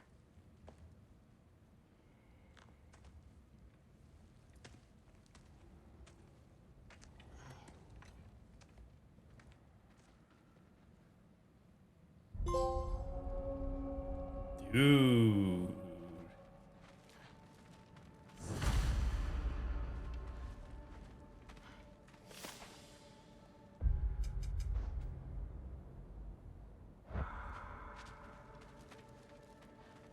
It's a badass sequence.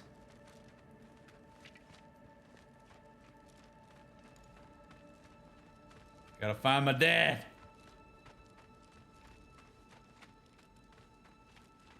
Mom, stop it. I'm fine. Hush. Thrud, Loki! I'm so glad you're both alive. You have no idea, and I'm sorry. Thor. He tried, you know? I'm sorry I couldn't do more.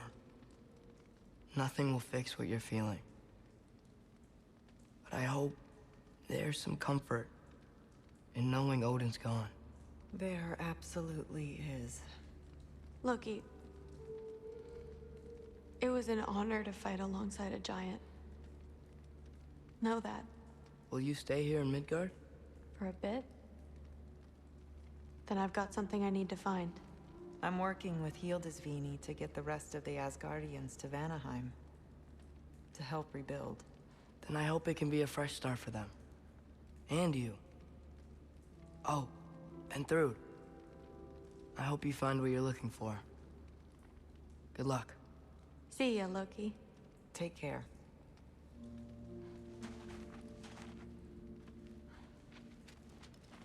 Were either of your weapons damaged in the battle? I think they're fine. Maybe a couple nicks here and there. Well, we can have them looked at later. We might not need to. Nonsense. A shield maiden needs all her tools in working order. That Sigrun would probably chew you out if they were dull. Oh, she would she? I know I certainly would. I also know you would. So not saying that they're, not broken up about the fact that Thor is gone, but they're, I think, relieved that Odin's gone. And maybe even a little bit that Thor is gone. I mean, they might like the idea when they get a little bit farther down the line in grief, wonder what it would have been like for Thor to know that his father's gone for good. But a part of me really wonders that, like, I don't know if Thor would have been up for all the internal work that was going to be required in order to be able to reconceptualize the nature of his relationship to his dad post his dad being dead. It's really hard. But I'm glad to see that the two of them have come together here and that they're going to make the most out of this. And just because they're like, I mean, I'm not saying they're fine. It's just one of those things where, like, they're not as broken up about Thor as we would potentially expect, which I think is really a reflection on the fact that, like, Thor is still accountable for how he showed up with the family. And even if his intentions were good, the impact wasn't. It's real. They don't have to be sad about it. Maybe they will be at some point in their own way.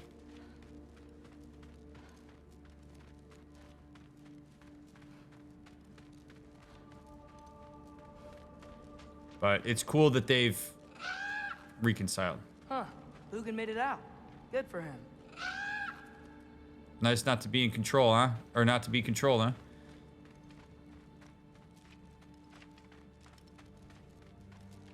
Oh, and if you could get this wood over to Brana's tent... Skilder? Loki! Hey! Glad to see the head injury didn't make you forget me. Did you have a head injury? Everything was a blur. Maybe that was someone else. Anyway, man, I'm really glad to see you. I'm glad to see you too. Looks like you're keeping busy. I'm just happy to help folks. We're on track to have bedrolls for everyone, and your friend's wolves have been helping out with hunting. We should have plenty to feed everyone. No shit. No shit? And hey, thank you for everything. We wouldn't even be here without you and your friends. Yeah, of course. I just wish we could have gotten more people out. Loki, you did good. Thanks, Skilder. Take care, okay? Hey, you know me. Has anyone seen any extra blankets lying around? That snow might be melting, but it's still gonna be pretty cold in this place. Oh, Fimbulwinter's coming. Ah, nice. Oh, what up, guys? Oh, there he is. And one for the kid, too. Skull! Here, here. Skull. We wouldn't be here if it weren't for you. And Freyr's sacrifice. It's true. Well, we were just swapping our own Freyr fables. Right. So where was I? Oh. When we met, I was expecting this warrior, this master planner, a born leader. The legend came before the man. But the man himself was very different. He won me over, though. He was just so damn kind. I think it helped that he was handsome. This is true. And incredibly charming. It absolutely 100% helped that he was attractive. If you're not familiar with the halo effect, I encourage you to check it out. It essentially says that people who are physically attractive are perceived to be more successful. They're perceived to be more charming. They are given the benefit of the doubt. And this happens subconsciously. We don't actively do this, but people who are physically attractive absolutely get a pass in ways that people who are not conventionally attractive don't.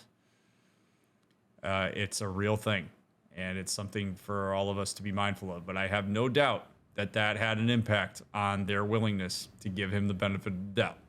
It 100% did. When people say, like, it's only on what's the inside that matters. Yeah, but when you first meet people, you see the outside, and that comes with a whole host of expectations that you're pre-wired to think are a certain way. All right, stop. Y'all are gonna make me start crying all over again. Sorry. Gotta go find my father. Be safe, you.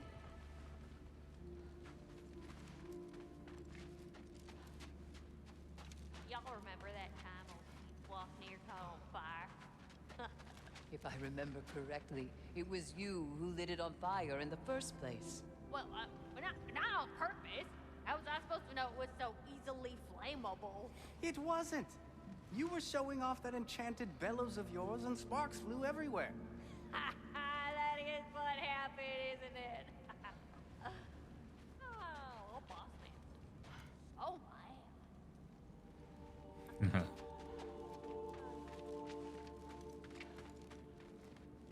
I'm pleased to see you awake. Freya, It was his choice. I couldn't take that from him.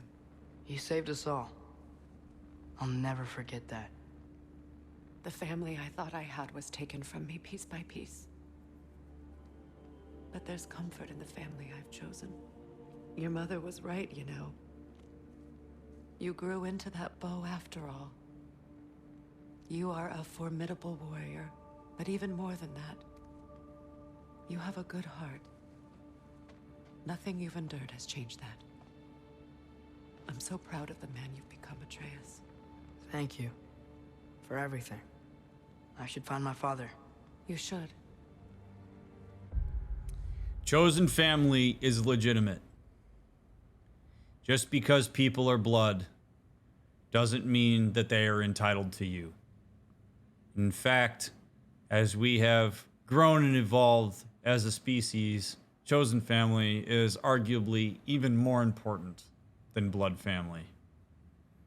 You get to choose who you consider family, and you should choose people who facilitate health and your well-being and care about you and cultivate vulnerability and intimacy and belonging. You do not owe people who share your blood anything more than anybody else. This coming directly from a therapist to you.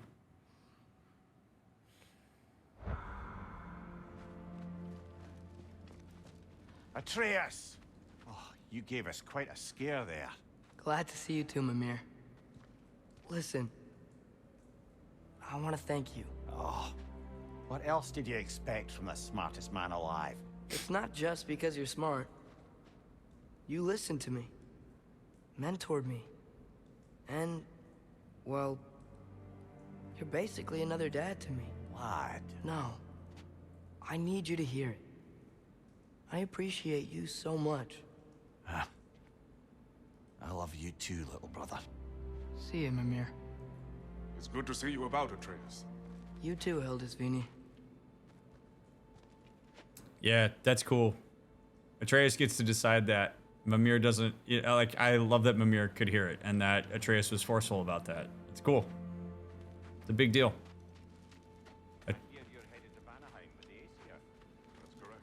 Atreus gets to believe that about Mimir, whether Mimir thinks it's true or not. No loud noises. We're okay. You did so good today, boy. I'm so proud of you. Yeah, We can find some treats. Okay, my turn. Who's that, huh? Yeah, we know him. Maybe one of these days I'll surprise you. Oh, you already have.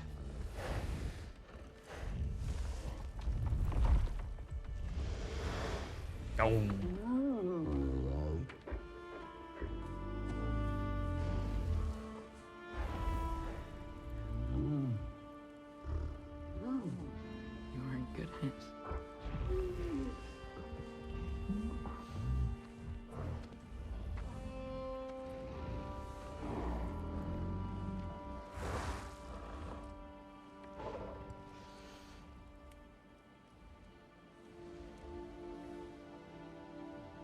Thank you for saving us.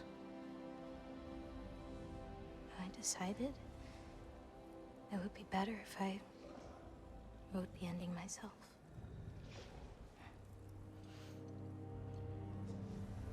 You haven't told your father yet, have you?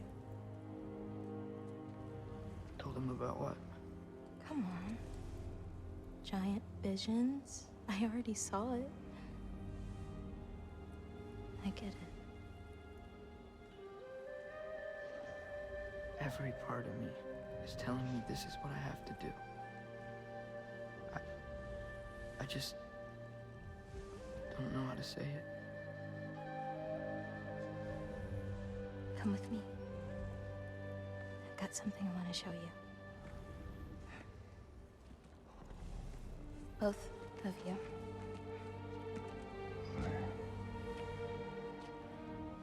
I do not wish to intrude. Way to go, Dad. This is for you too.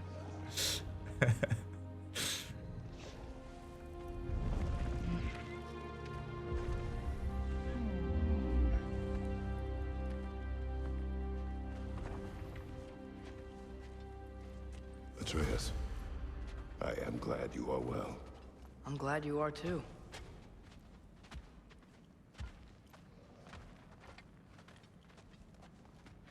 So, what was the end of the story? What?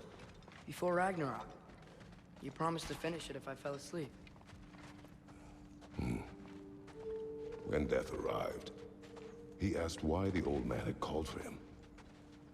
Seeing death before him caused the old man to reconsider his request. After a moment, he asked that death help him lift the logs onto his back, so that he may continue on his journey. He wasn't ready to die. He wished to keep living. It's a cool ass story, man. That's so cool.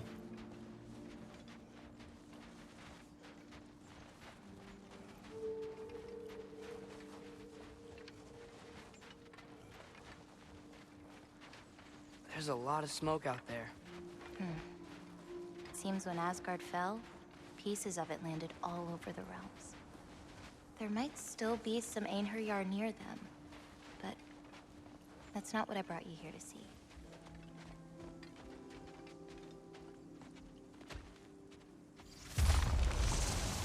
Oh. Okay. Well, we are at the top of the mountain. Oh boy. Okay. Oh boy.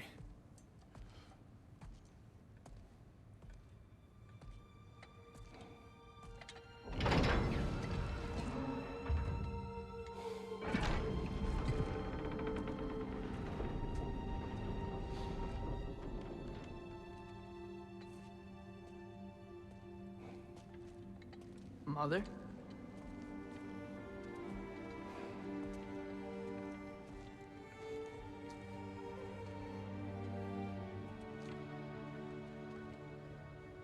My shrine in Jotunheim.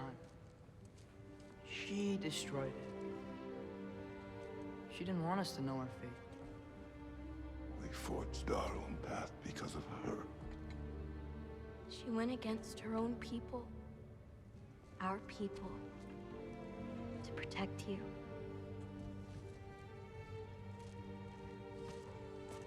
It don't all open. I'm sorry.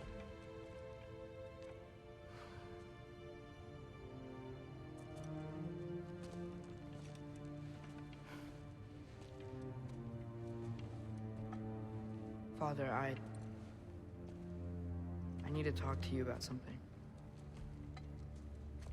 There are other giants out there, and I've got to find them. I think I know where to look. We'll find that. They're my responsibility. I need to do this alone. Never mind. I don't want to do it alone, but I need to. It's hard to explain. Does it frighten you? Yeah. That is why you must do it. Come on, Jesus, dude. Come on. Like you taught me. Yeah. We survived today because of your choices. Who to trust, who to call friend.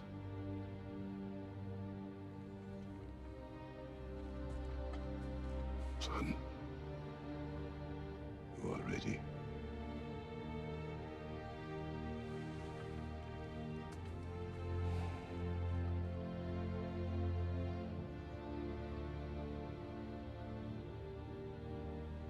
Remember our promise.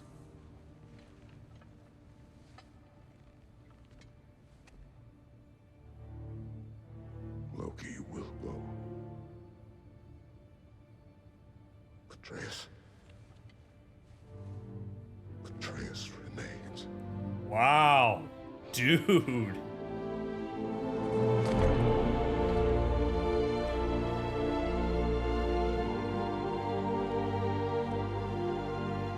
Wow.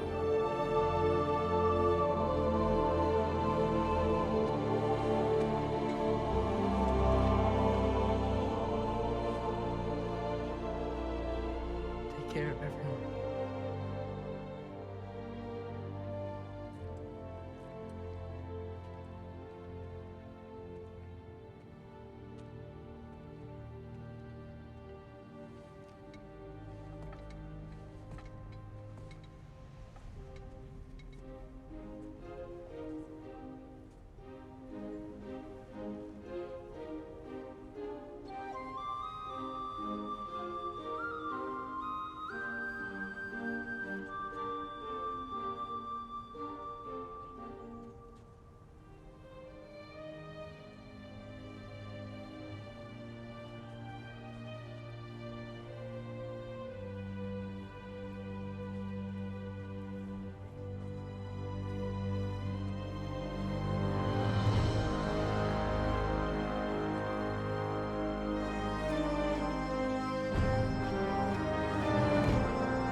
Proud dad right there, man. It's a proud dad.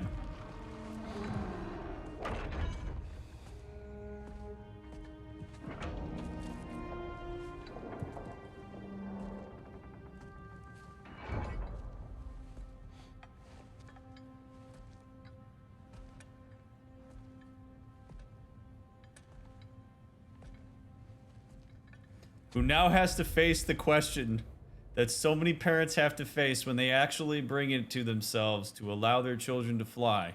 And they acknowledge that their children are growing up and that they are capable and that they don't necessarily need them, but instead keep them around because they want them. Which is, who am I? What now? I have invested so much in who I am into my son. What do I want?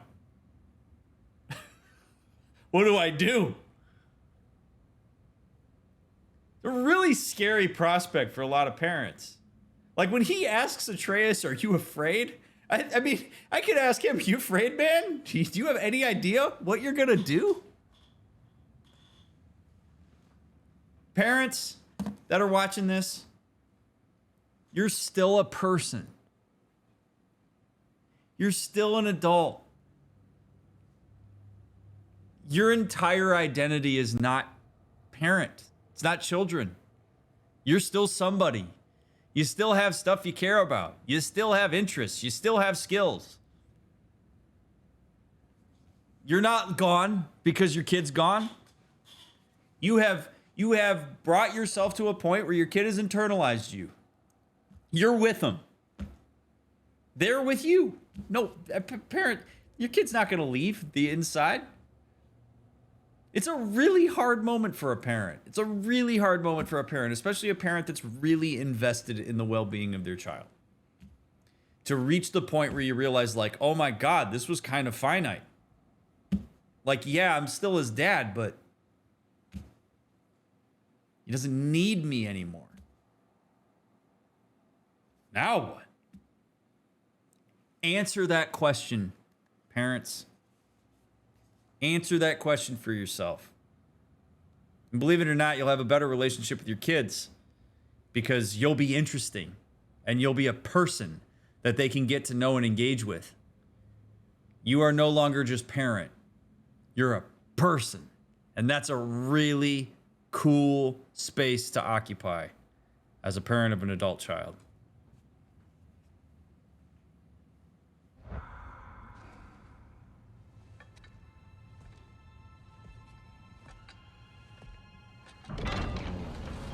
There's the backside, huh?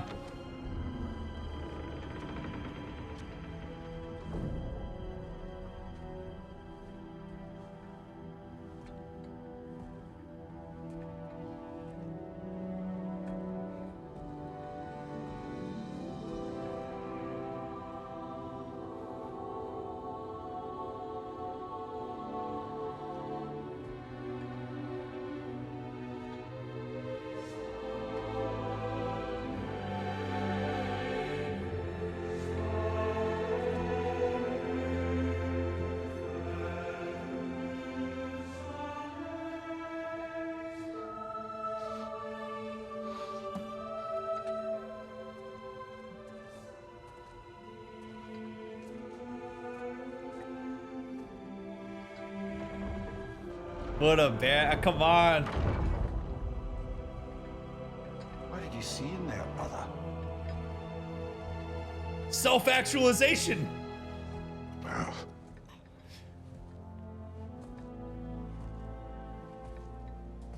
one I had never imagined. That's so. Oh. And what now? There is much to do. Much to rebuild.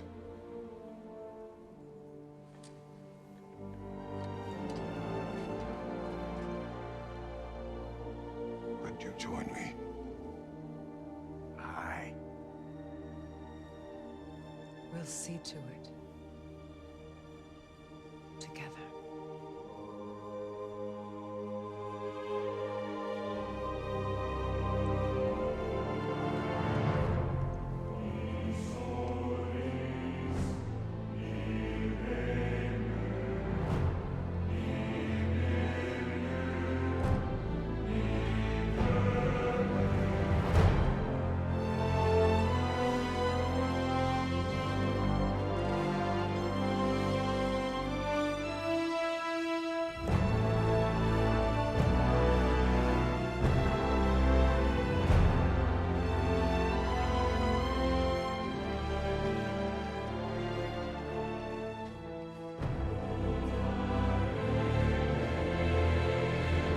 Freaking bravo!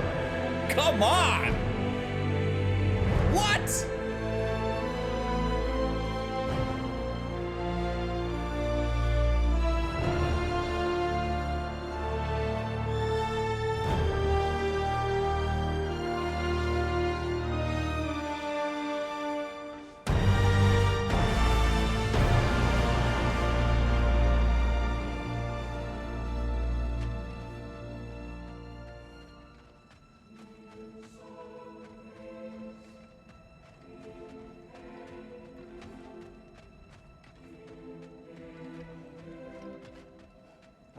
Freya, we should probably talk about GOWR. We don't need to talk about her. We just need to find her. But Odin chose her as his new Valkyrie queen. A Vanir goddess, your friend. GOWR pledged loyalty to Asgard long ago, and our friendship ended soon after. What happened? I made a choice. One she couldn't accept. Kratos. She hates me. She will be a problem for us. Better we find her than she finds us. Yeah, why not? Let's do it. And another one for the big boy himself. Skull! Skull.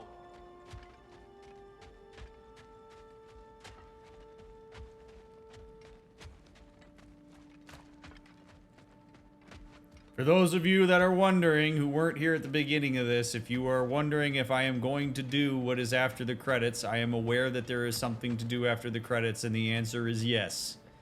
If you're on YouTube, you have the benefit of going past the credits if you'd like, to the point.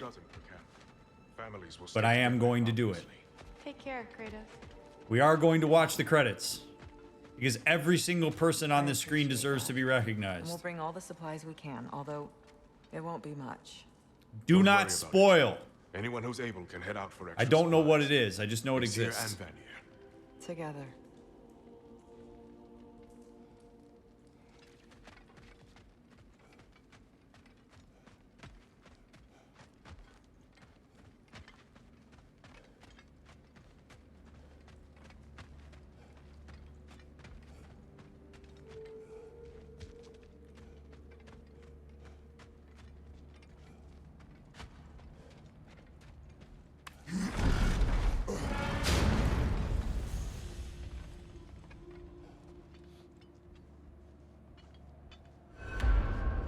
Where to first?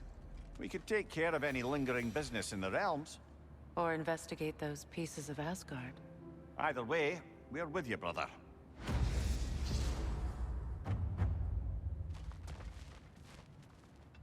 Lunda also mentioned there's going to be a get-together to honor Brock's memory at Rab's Tavern in Svartalfheim.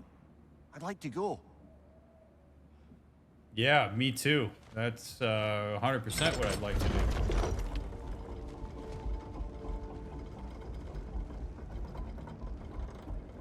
So, real quick, to those of you that are watching this on Twitch, and to those of you that are watching this on YouTube who are prepared to potentially write a comment about this, I do not care at all, 0%, about the discussion about whether Elden Ring or this should have gotten Game of the Year. I do not give a shit. If you comment about it, it's going to annoy me more than anything else. This is a fantastic game. So is Elden Ring. I don't give a shit that this game didn't win Game of the Year. It's amazing. It's a great game. Whether it won some stupid ass award doesn't validate how great the game was. I have no interest in the conversation. None. So get it out of my chat and get it out of my comments. Be better.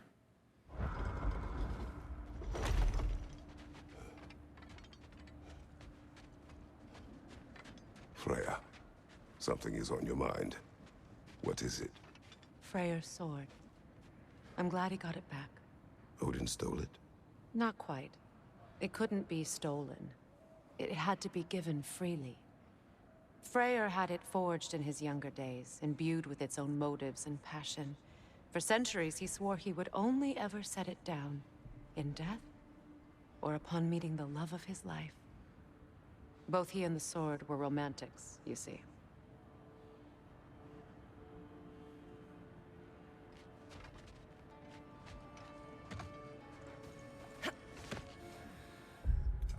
Okay, so...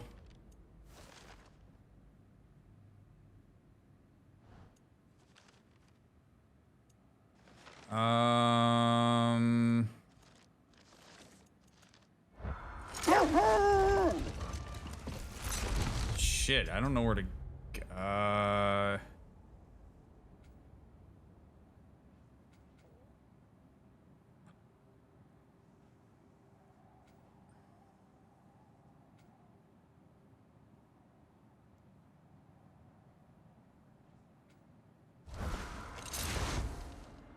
Mimir, there's something I wanted to ask you about. Hildisvini told me about your visit to secure Hell's army, but was reluctant to elaborate when it came to negotiating with Hrasfelder. Hold.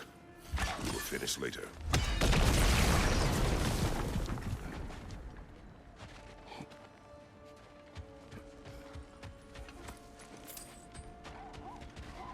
Know anything about the frozen dragon?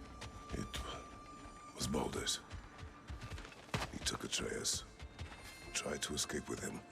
We fought on its back. The things he put you through. Odin gave the commands. The blame is his.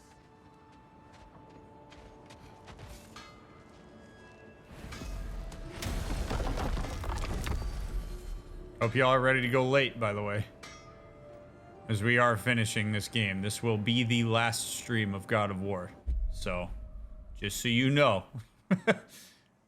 I'm prepared to stay up late if I need to. I'm guessing that we're going here.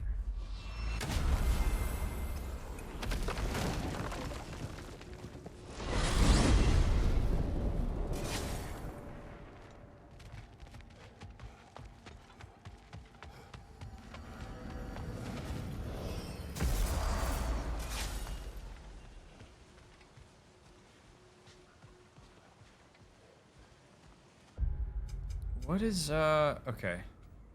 So is this...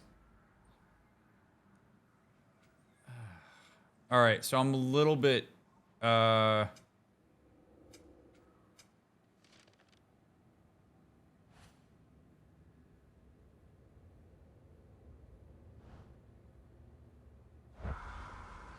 Where is the funeral? Why is this not on my map? This is a little bit frustrating. I don't want to waste a bunch of time. So yeah, I would love a tip because I don't know where this is on my map.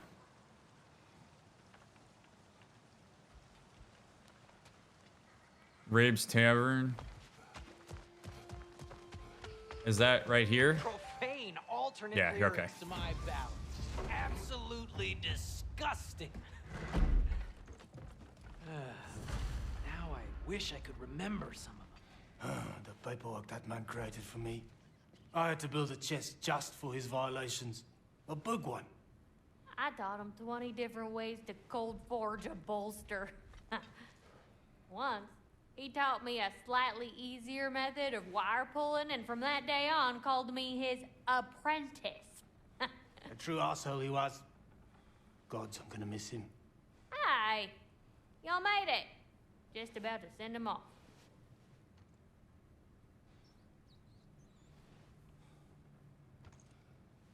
Okay.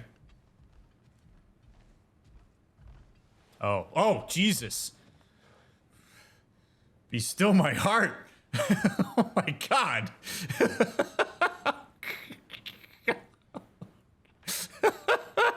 Even in death, the man really knows how to get you. Holy shit.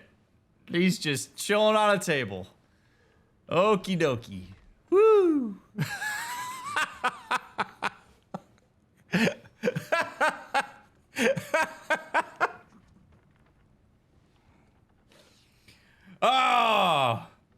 Oh, Brock.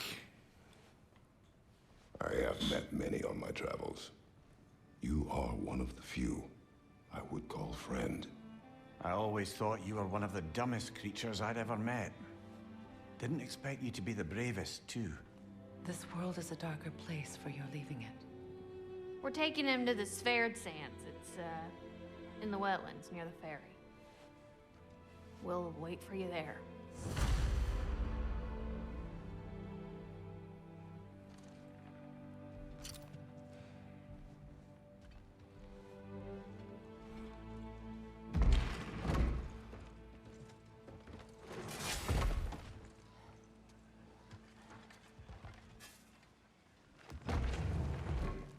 Yeah, I'm a bit bummed Atreus can't be here either, but that's part of the consequence to him going off on his own. And if we don't have any way to contact him, so be it.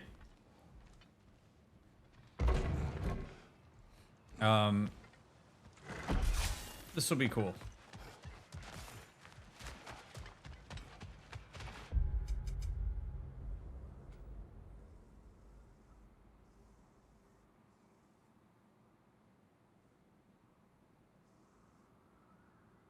All right, we can use the gate.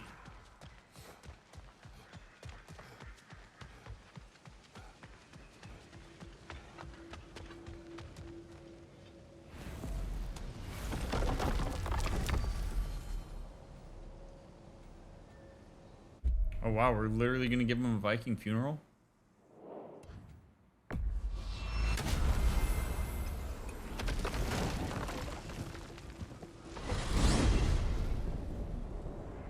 Yep, I got you, Fox Angel. We're good.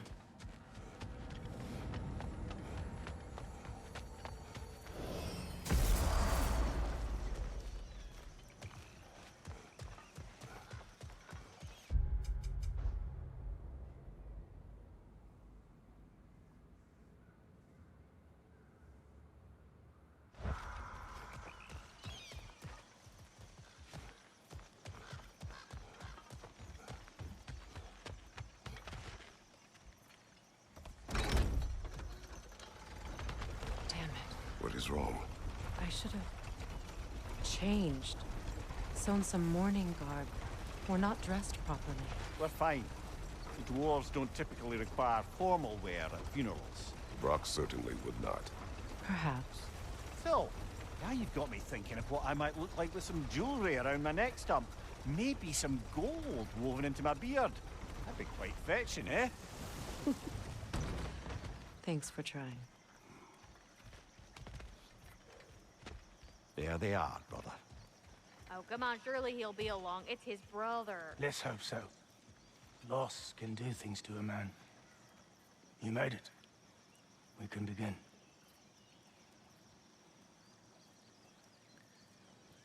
I have to believe that Sindri knows about this.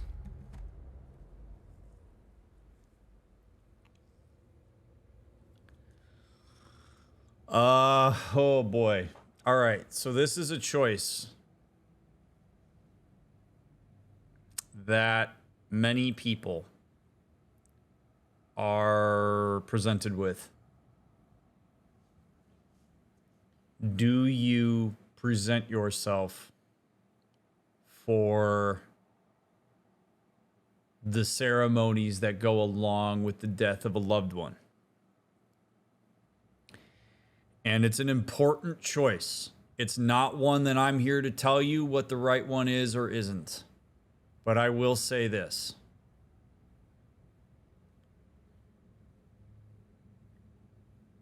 If your avoidance of the moment is because you are worried about the emotional intensity that comes along with the moment, that is a poor reason to avoid the moment. Your emotional reaction to whatever it is that happens is completely valid, even if it means that you cry profusely, that you find yourself getting angry, or you get confused or sad, whatever it may be.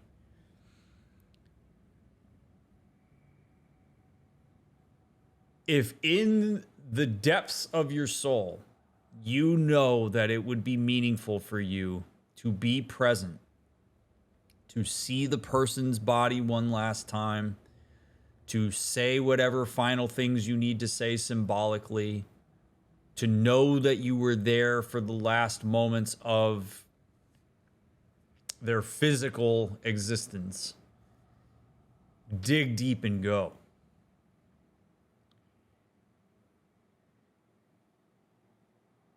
Because when everything is all over, you will realize that the reason you didn't go was because of your own aversion to your emotional experience.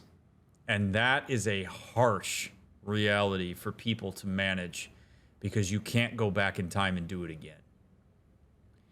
Now, that said, if in your heart of hearts, in the depth of your soul, you know that it is in your best interest to not be present, because you've either made amends in your own way, or you had a certain type of relationship with the person that you don't feel compelled to be there, and you are at peace with the decision not to be there because it's what's right for you, that's okay too.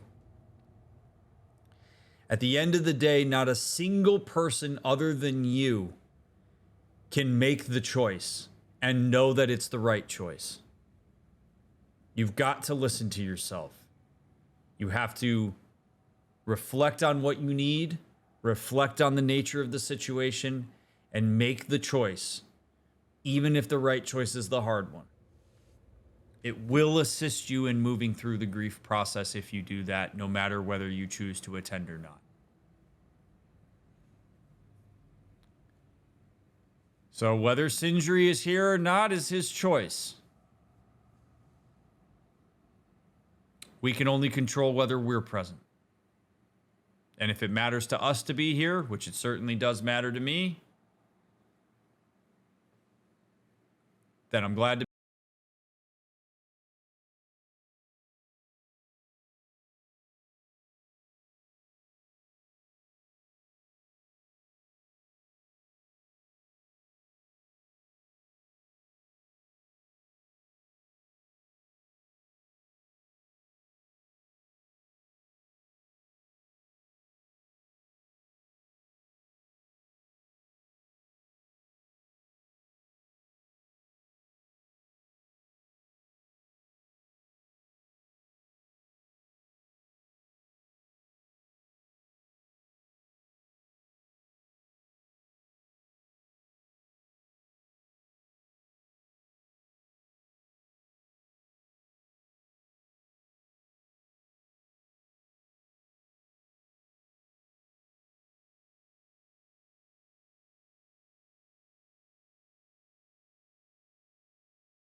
Sindri. Blackpuss.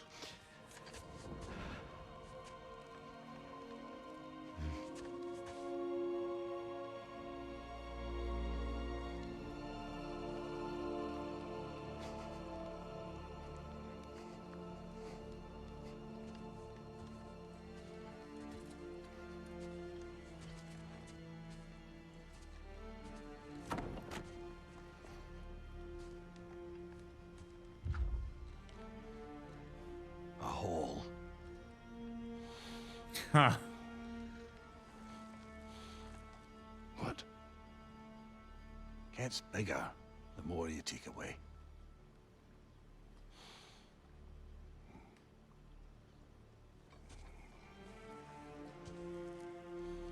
I said pit. I was close.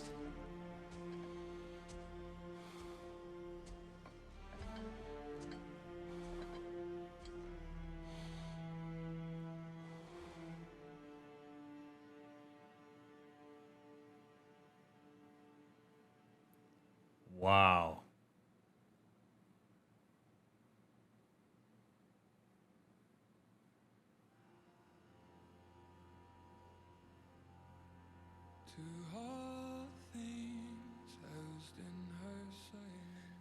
God damn, man. All right. We are going to sit through the credits as we do with every game. My promise to you as we do this is that we will, as we have done so many times in our playthroughs, I will give some thoughts and kind of talk through it. Hold on one second.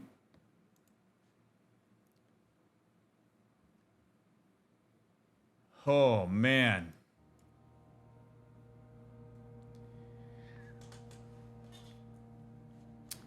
To every single person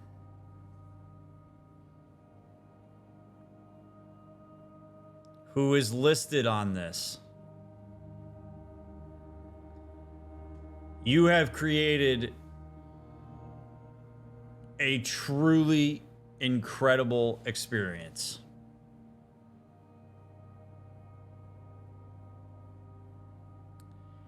And you should be so proud of what you created. This game has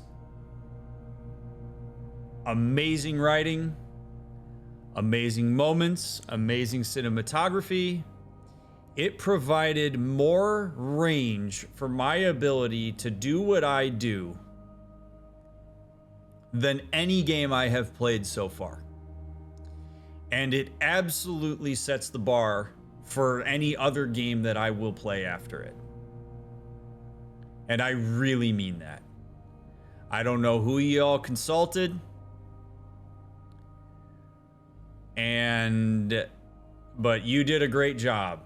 The writing is consistent. The characters were consistent. It made my job easy. And I hope that people were able to learn a little bit about themselves, their relationships, and their lives as the result of me being able to analyze what you created. So to Sony Santa Monica, big thank you for crafting such an amazing piece of art for me to do my thing with. And if y'all ever need, if anybody from Sony Santa Monica watches this, if y'all ever need some help with the writing, which it doesn't really seem like you do, but if you do, hit me up. Would be happy to help. I want to give a special thank you to all of you for watching this, whether you have been here live or whether you have been watching this on YouTube or a hybrid of both.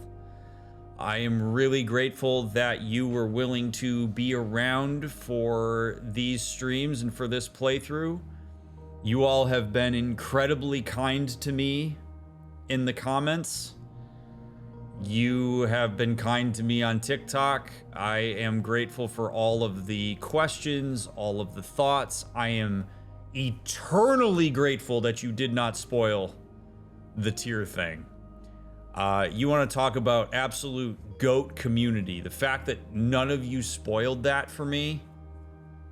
Special shout out to Sean for making sure I didn't go to TikTok to read the comments. None of this game was spoiled for me, and it's what led to this being such an amazing experience. So I really enjoyed doing this. I'm glad that I was able to play it. I want to give an extra special, maximum full-blown shout out to whomever the unknown person is that sent me the PlayStation 5 God of War Ragnarök edition that allowed me to play this. I don't know who it was. That person has never come forward. I have to believe that whoever it was watched this playthrough or is watching this right now. So big shout out to you for doing that. They left a note and all it said was, maybe this will get you to play God of War. Well, it did. So thank you. And I'm really glad that I did.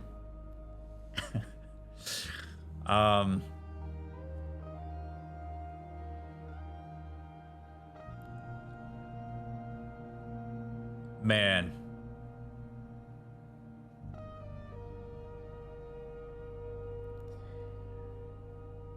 Just such an amazing, such an incredible experience. I loved 2018, despite the fact that I never streamed it. I loved 2018. And I loved this.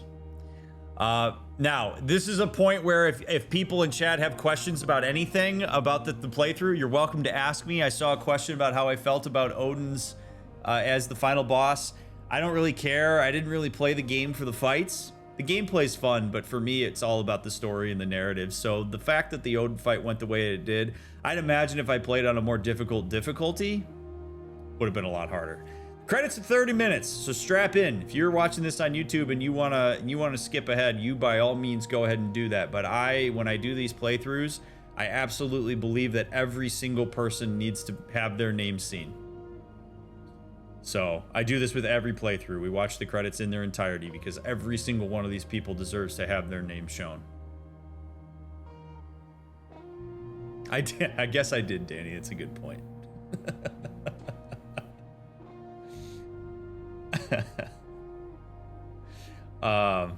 So yeah. But my general thoughts, are the game is incredibly well crafted. Do you think Odin is one of the best written villains in media? Yeah. I'd put him up there with Palpatine. Yes. This might be harsh for me to say, but I feel Odin is beyond help. Considering he's intentionally perpetuating his disillusion to the point it's detrimental and in danger, what's your professional opinion on Odin? I think he's dangerous. I don't believe that that anybody is irredeemable, but I do believe that at a certain point, the consequences for a person's actions and showing up in the way that they do has to be attended to. It's a fine line, but I don't think Odin is irredeemable, but I think it would be an absolutely ridiculous amount of work in order to get him into a space where he would be pliable and kind and healthy to be around. Since the run is over, is the spoiler rule lifted? Yes. Did have a question a long while ago. Since Sindri in Grief completely abandons cleanliness, and with you drawing comparisons between Sindri and OCD, is that something you've seen with patients? Yes, it is plausible. And I actually think that's a very well attended to aspect of Sindri and his grief. You don't usually see games often leave characters without resolution as Sindri did, but that's what made it so compelling and realistic. Thoughts on his ending? We don't deserve to see him and how he ends. I actually really like that. It's Sindri's story. Sindri doesn't owe us anything. If that's how Sindri wants to handle it and he wants to be on his own and he doesn't want us to bear witness to his grief, that is within his right. And I am okay with that. Was it appropriate for Kratos to try to reach Sindri, and what did you think of Sindri's final moments? I would have preferred if Kratos didn't do anything. I understand why he did. Whether it was right or wrong is for Sindri to decide, and it seems to me that Sindri kind of straddled the line. I think it was meaningful to Sindri that Kratos reached out, but I don't think Sindri was ready to really go there. And I think his final moments were okay.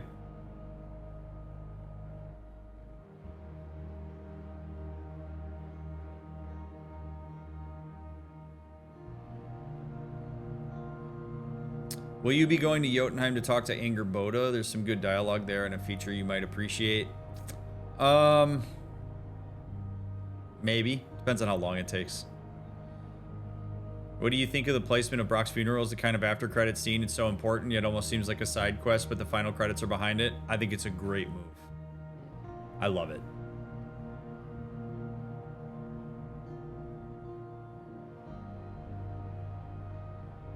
There's some follow-up regarding Tyr in Niflheim. Maybe you can check that out on your own time. I guess it kind of depends on how quick they are. It's a bit long, but it's worth it. Let me ask you this. You can answer this as a yes or no. Is the real Thor still alive? Or is the real Tyr still alive? Because my hypothesis is that the real Tyr is still alive. Yes? Okay. Yeah. If it's a long quest, I don't really feel the need to go do it.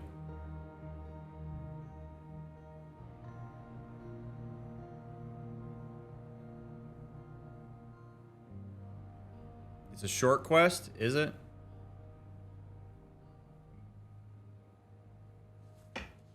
Jotunheim's just a few minutes, though. I might do some short stuff. If there's anything, like, really long, I don't know if I'll do, like, really long stuff.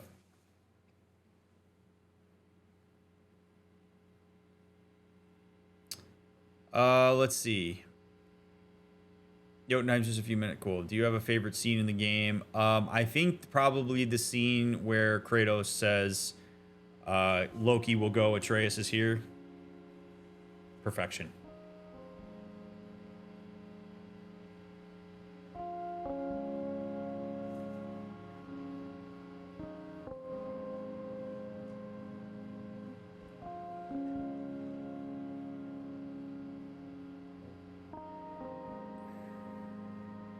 If it's puzzle and platforming, I don't know that I'm interested in doing it. I more want dialogue.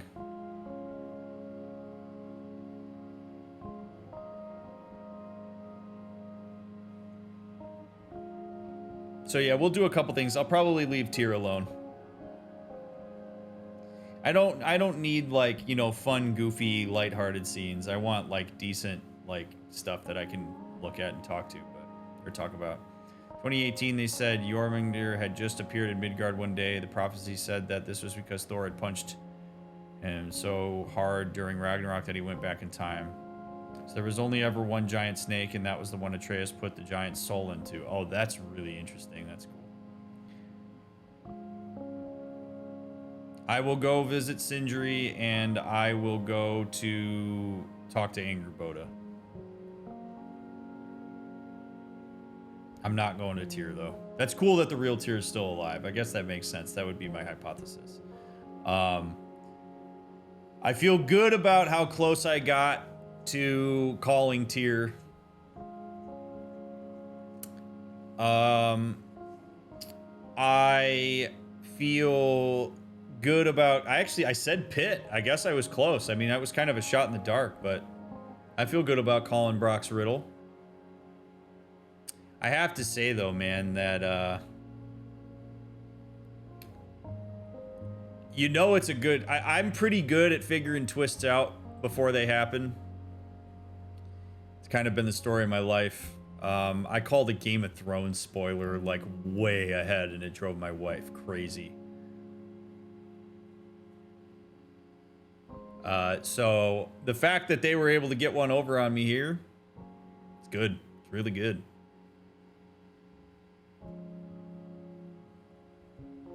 Have we said anything that needs saying about Odin? I feel like I've covered Odin pretty well. Did I say a hole? Oh, that's cool. But then dismissed it? Interesting. You might have my favorite reaction to the Tyr twist. It was pretty wild. When you study storytelling and stuff, you're usually able to call twists. Mom says she can't watch movies because she sees the twist coming. Yeah. I got a weird vibe from Tyr when he called Freya Frigg. See, I didn't catch that. I think I got so wrapped up in other stuff. I forgot about the Frigg thing.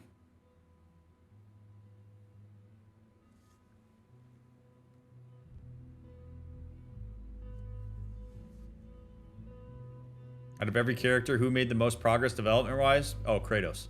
Easy. You were super close on Tyr, but it had you reeling for a good 15 to 20 minutes beforehand.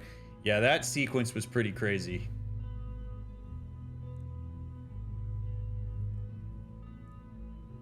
You talked so often about how only Odin and Tyr would do this. The parallels were pretty wild. I mean, really.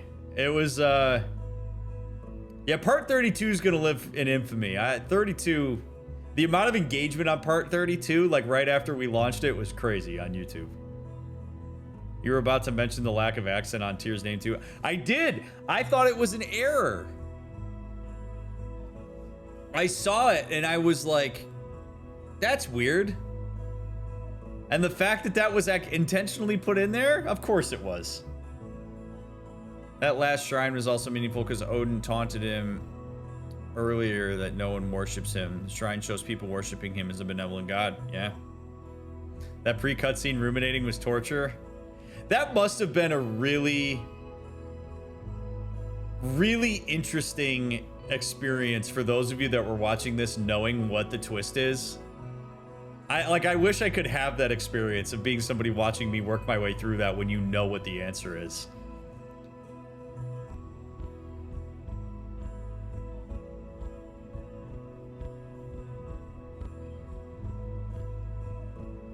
The real Tyr has an accent in the subtitles, so I'm sure he does. That's cool. Tyr's probably a double agent. It's as close as I could get. Not sure if somebody else mentioned it, but when you were first entering Svartalfheim on the boat, there's a dwarf. Yep, that dwarf is Odin, right? Yeah. It was shocking with anticipation. You were close. Yeah. It was like seeing a kid miss a number in a huge equation. It's just not there yet, but you see it. There were moments I thought you did know and were acting. No, I couldn't have acted my way through that. It would have ruined, honestly, if I would have known that Odin was Tyr, it would have ruined so much. It would have ruined so much of the playthrough. Even when the game in accessibility mode for people with color distinction problems, there are hints of Tyr not being the real Tyr. That's awesome. My first playthrough, I thought Durlin was Tyr. I was waiting for it since you got so close. I'm always in awe of your ability to read characters. I do it for a living.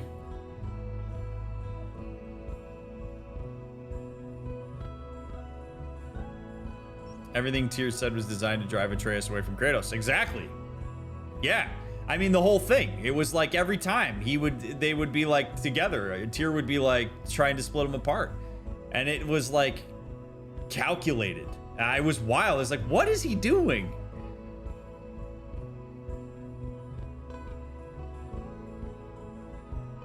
Yeah, the music composition was amazing. I think Bergir is Odin at some points because there's a traveler in Odin's prison when he's keeping the real Tyr. Interesting. Watching you almost get the answer felt like when I would help my little brother with homework. It's more a testament to how well realized the characters are that you can actually read their mental states. Exactly. When the writing sucks and characters aren't consistent, it's a lot harder for me to do this. So the consistency and the writing made it so that my antenna went off. Like the idea that like when Freya comes in and Tyr gets rattled, it's like that was my first say. I was like, wait, what the hell? Like something's off here. Why is he rattled by Freya showing up in that particular way?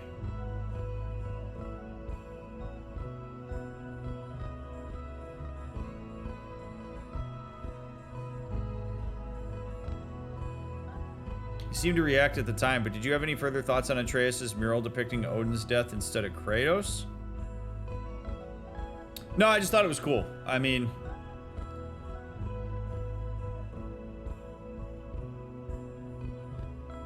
Out of all main character protagonists, who is the easiest and hardest to read or understand?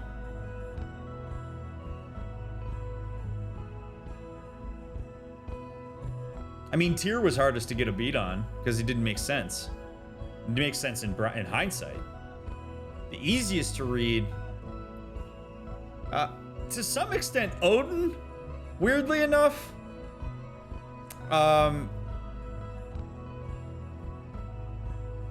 probably Odin.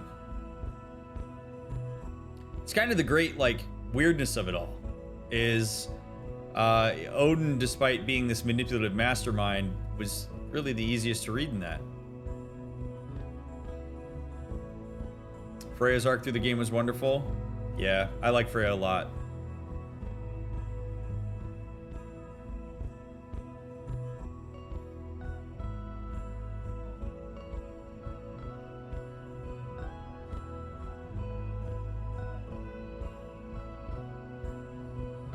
Norse gods knew about Kratos' history in Greece. They chastise him for it several times.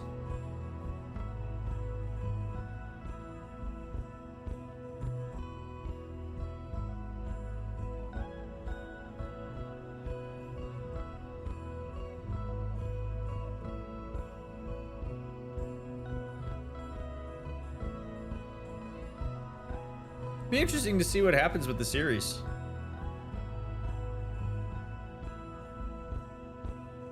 The amount of dread that passed over me at the start of the game when you said that Brock was one of your favorite characters. Yeah. You think Sindri would be an antagonist in the next game if there is one? I don't know. Favorite quest or side quest?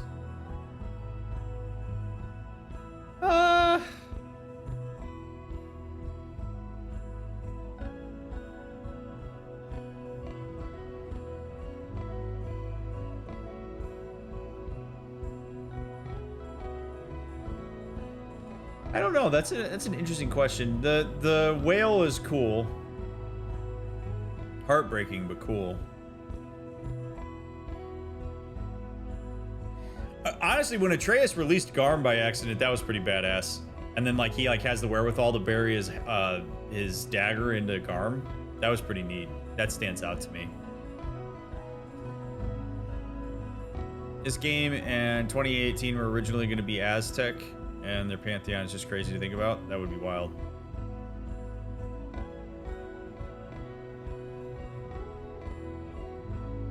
Do you or don't you ship the idea of Freya and Kratos? What, I don't understand what you mean by that. Good night, Doris.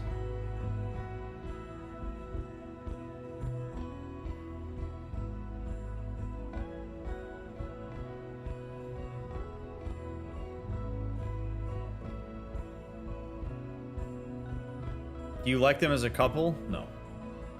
I mean, if they wanted to be a couple, fine, but I don't have any investment in that. I don't really know that it would make sense, but that's for them to decide. Favorite piece of side content? I mean, I don't know. I guess the whole area that we went to in Vanaheim that the dog took us to. Also the ball, getting the ball for the dog.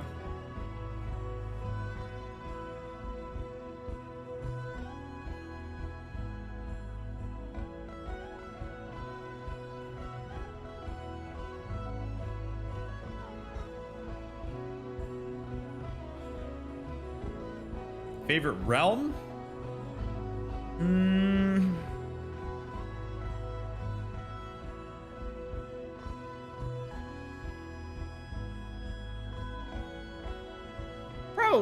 Probably Midgard.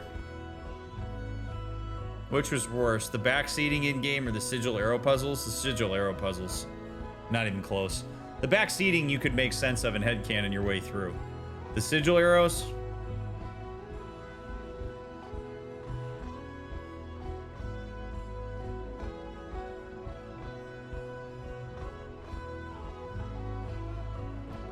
What was your favorite storyline? The whole game? I guess. I don't know. All of it?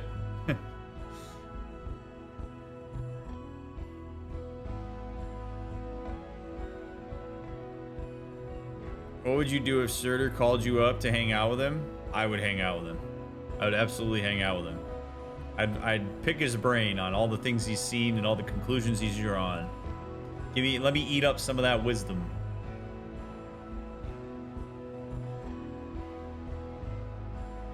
Would totally hang out with him. Surtur was such a cool guy. Really was. I need to go grab a snack.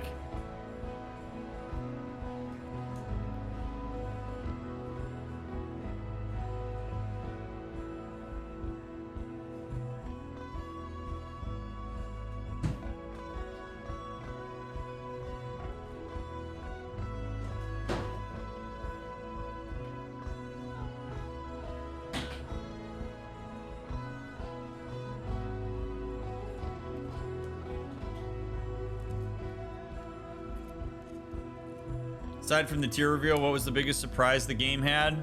The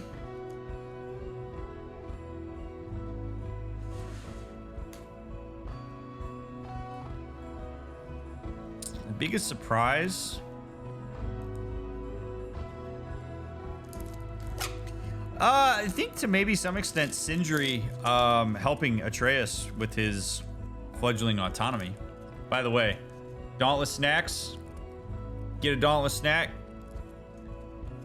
Code You Matter at checkout gets you 10% off and supports the stream. Best beef stick you ever had in your life.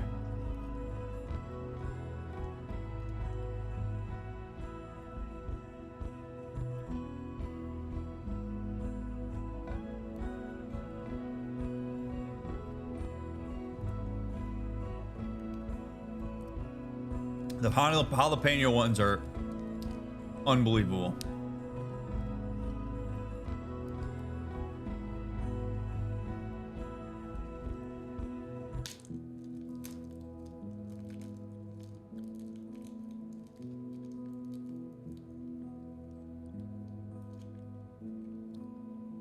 You can't even put it in the same sentence as Slim Jim Trippy. It's so on the other end of the spectrum. Slim Jims are absolute dog shit. This is like food of the gods. It's like 11 ingredients, definitely way healthier. Veteran owned. Jay works his ass off. He's a great dude. Definitely encourage you to check him out.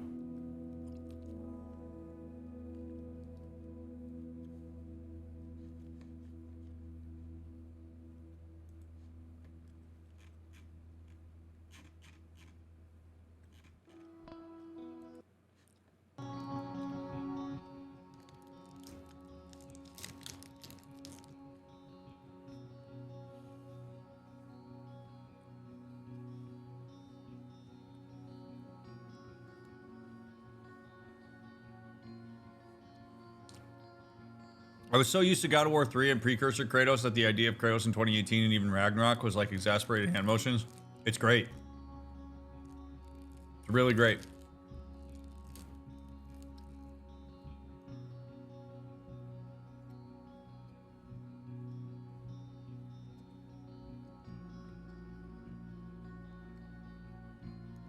What takes second place to Ragnarok?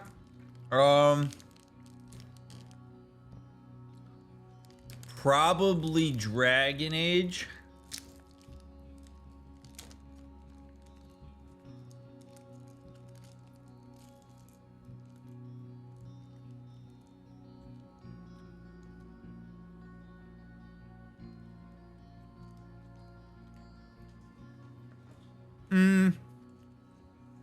I wouldn't say Detroit's number 2. Not for me.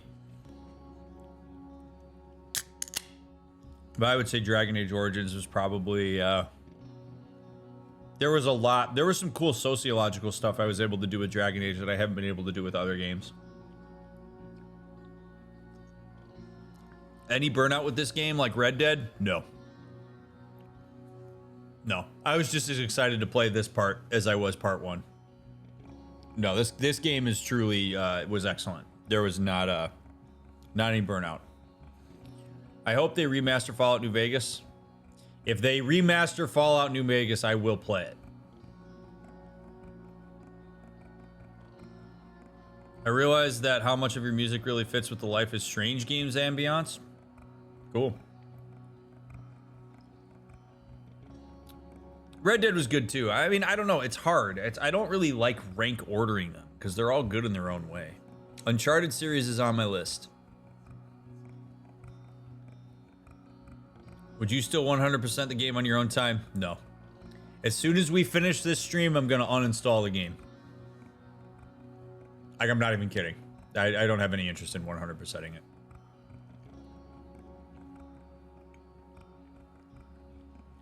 I got my fill. Any sadness that it's over? No. I feel good. I'm not really a person who gets sad when things end because I'm excited for something new. So, like I'm happy we had the experience. Like for me, this ended exactly the way that it needed to. It wasn't drawn out. It didn't have a bunch of bullshit filler. It has to come to an end at some point. I'm super satisfied with it. Now we get to do a new game.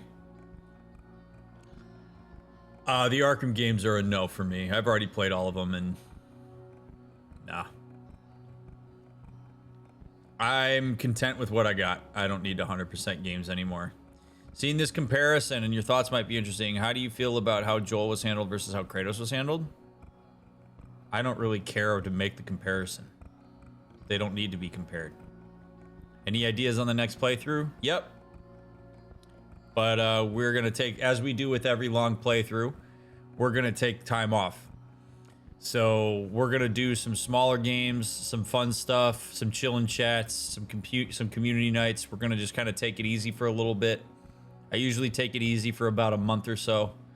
And then we hop in 2 weeks to a month. And then we hop into the next game. I'm about 90% sure I know what the next game is going to be. But I'll announce it at the time.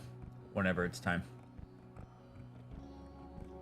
So, yeah, we'll do things like GeoGuessr, and we'll do Mario Kart, and we'll do chillin' chats with, like, I don't know, golf and Destiny and whatever the hell else. I've got 2 very short story games that I want to do that aren't going to be like the with a therapist, you know, stuff like that. So, like, you know, there are games that I will play where it's like they're shorter and they're not like big, giant with a therapist, but they're still fun to play.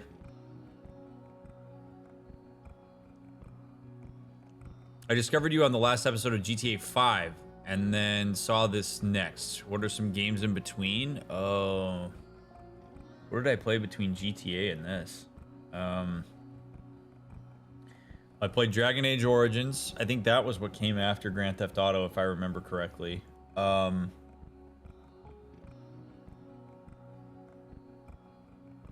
Red Dead Redemption, I mean Detroit. Just check my YouTube playlist.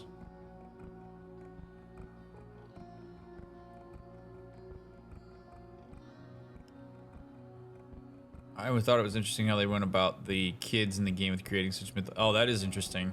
I just picked up PGA Tour, so thanks for running that last week. You bet, bud. Shadow of the Colossus, yep. Inside. Freaking Last Guardian. Oh, God, Last Guardian was a slog. I remember you mentioning not caring for Final Fantasy gameplay. Correct.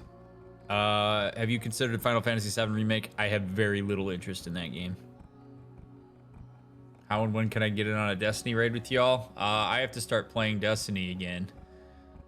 Sometimes we do community nights around that where we raid together, and if that's the case, I usually announce it in the Fire Team chat on Discord.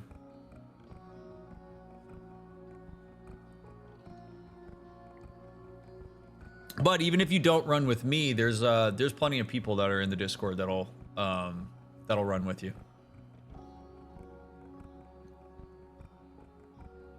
Stanley Parable is actually on my list, Danny. I've never played that game, and I really want to play it.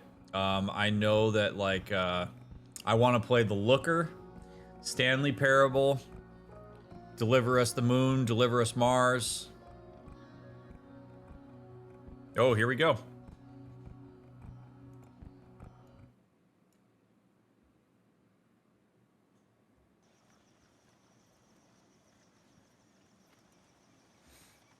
All right.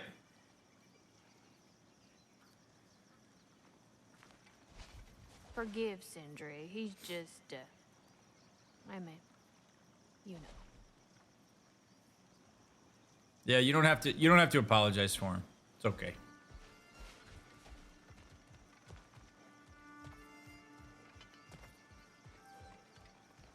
$30 goes by quick. Yeah, wasn't so bad. Okay, to Jotunheim. Mango season has started. Do you like mangoes? I love mangoes, Arthur, and I love eating them in Tahiti. When we get to Tahiti, with all that faith, we'll have the juiciest mangoes, Arthur.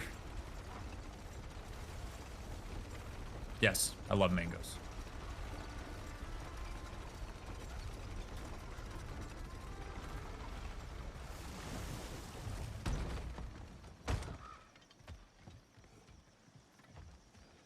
We just need more money and faith, Arthur.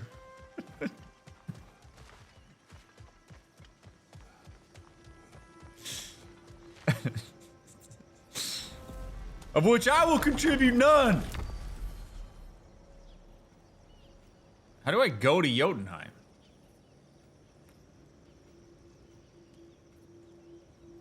Yeah, okay. How do I go to Jotunheim?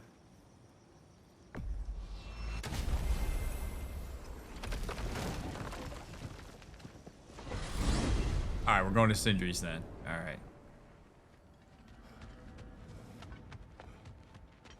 Seriously though, all right. Those of you that skipped the credits, you were like, I'm out. I'm not gonna spend time looking at all the names of the amazing people that made this game. I appreciate you. Thank you for watching us. I'm very grateful that you have taken time to watch this entire playthrough.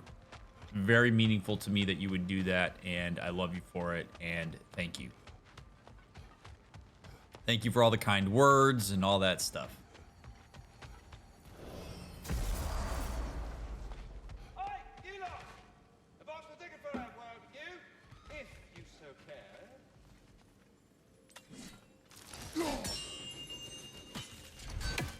There he is, the man who tamed Garm. 1,000 congratulations. Hello, Ratatoskr. Hello, Master Kratos. What you've accomplished for these realms is truly something I never thought possible. Rest assured, good Master Brock would be proud beyond measure, even if only to express it in his love language of profane non-sequiturs. But he is terribly missed. Yes, he is. Now, there is one rather interesting development to apprise you of. The detonation of Asgard shook the world tree to its very roots, dislodging a great number of realm seeds. I thought you might wish to have them. My little way of saying, thank you for preventing my death by immolation. You are welcome. Now, what else might there be to discuss? I do love that Kratos is... So, one of the hallmarks, in my opinion, of good, healthy self-esteem is the ability to acknowledge the positive impact you have on others. There is a difference in the way that Kratos responds when people thank him for the good work he does. He says you're welcome. He is willing to acknowledge now, whether it's because he saw the mural, whether because he had all this experience with Atreus or whatever, he is willing to acknowledge now that people actually think positively of him. His self-image has changed profoundly, and as a result, his interactions are going to be a hell of a lot more meaningful. It's a little window into the adjustment that he's made. Just so you all are aware. Tuesday, that's very kind of you to say. I appreciate you being here, friend. There is one thing I'd like to know. Obviously, the time has come to talk about me. It most certainly has not. What? Why not? How dare you belittle my accomplishments? I apologize for arrogance. His volume has only increased over the years. And why shouldn't it? I single-handedly take care of the ding-dang world tree. Without your boy here, the realms would rot off the branches before you can say ingratitude. He does have a point. Tending to the world tree all on your own, it's no small task. Of course he's got a point, my dear Mimir. But singing your own praises, it's awfully gauche, isn't it? Who the hell else is gonna sing them? And your question was? Oh, I've utterly forgotten. Splendid. Until next time, then. I love that they spell hell with one L. Until our next encounter, then. Do you not understand when a conversation is over?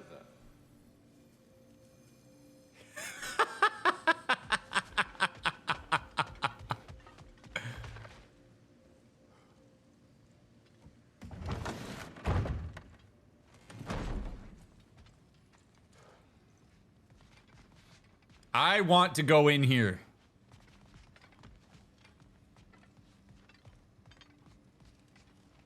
Glad we got to salvage some loot from Asgard before we left. Thank you.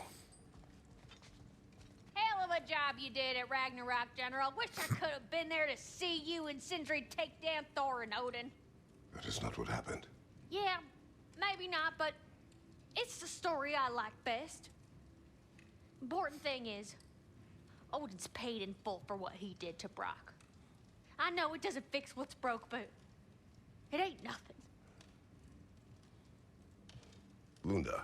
Hi there. I wanted to ask, do you want me to stop talking about your muscles and how you look and stuff? Because it seems like it's making you all wiggly, like in a bad way. It did, but no longer. Oh, okay. So I should stop? Sounds like I should stop. No. Oh, all right, handsome. You beefcake?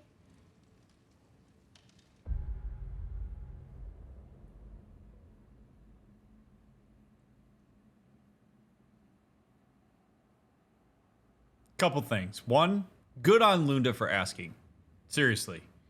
Good on Lunda for reading the room and realizing that Kratos was uncomfortable. Two,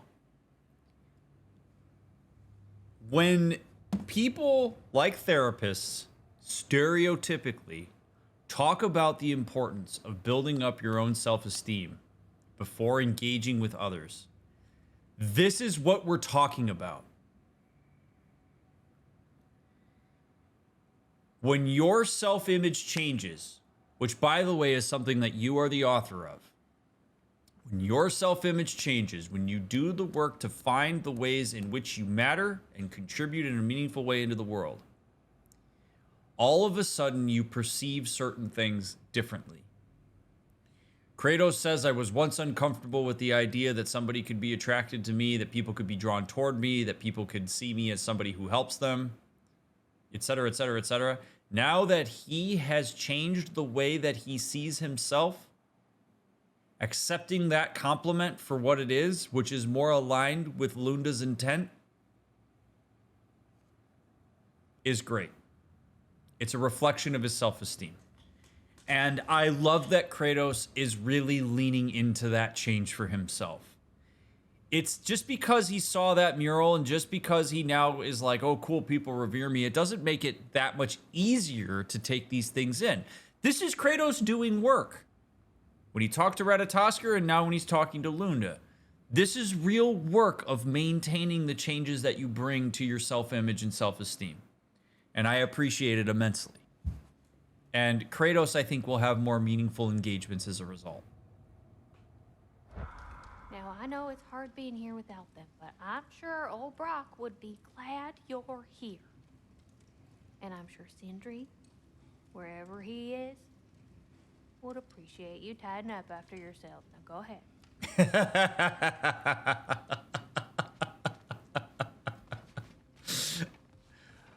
Oh, she's great.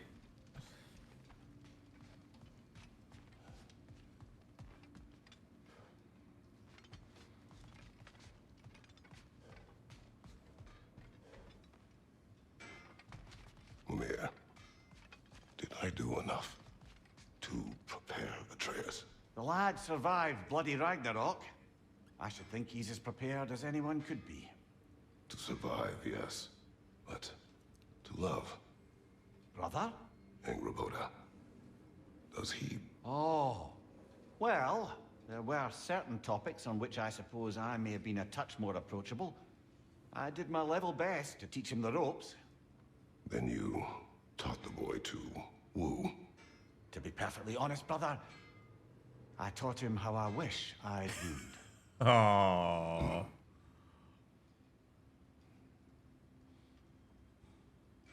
That's great.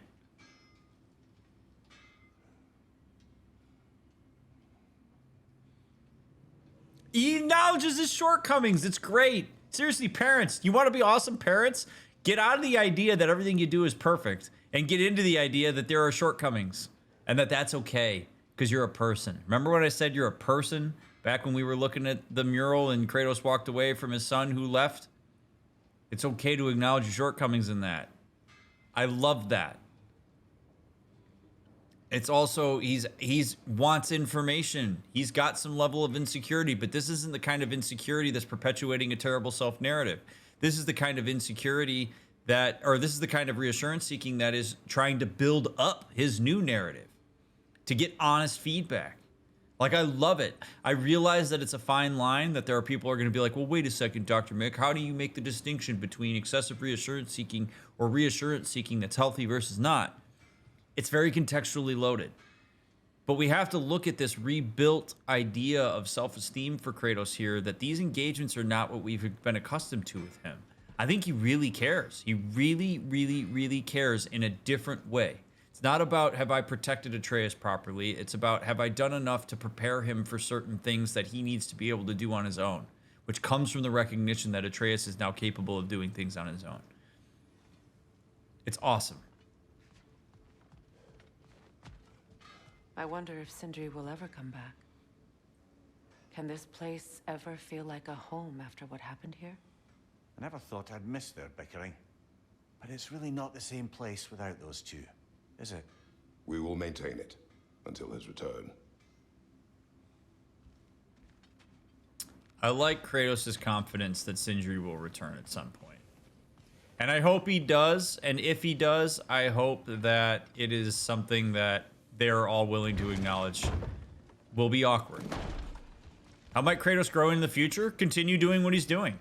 Maintain the new things that he's doing. Notice times where you slip back into old habits and not shame himself for it, and instead encourage him to go back down the path he's going down.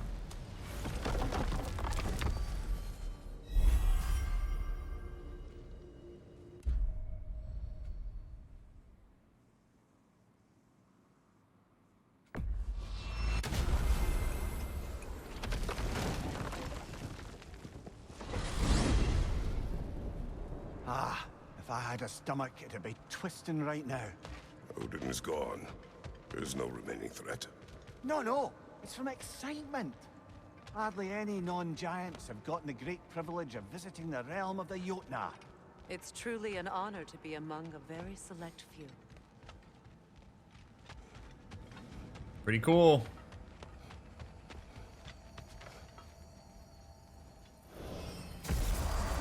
So this is Jotunheim. As beautiful as the stories. And then some.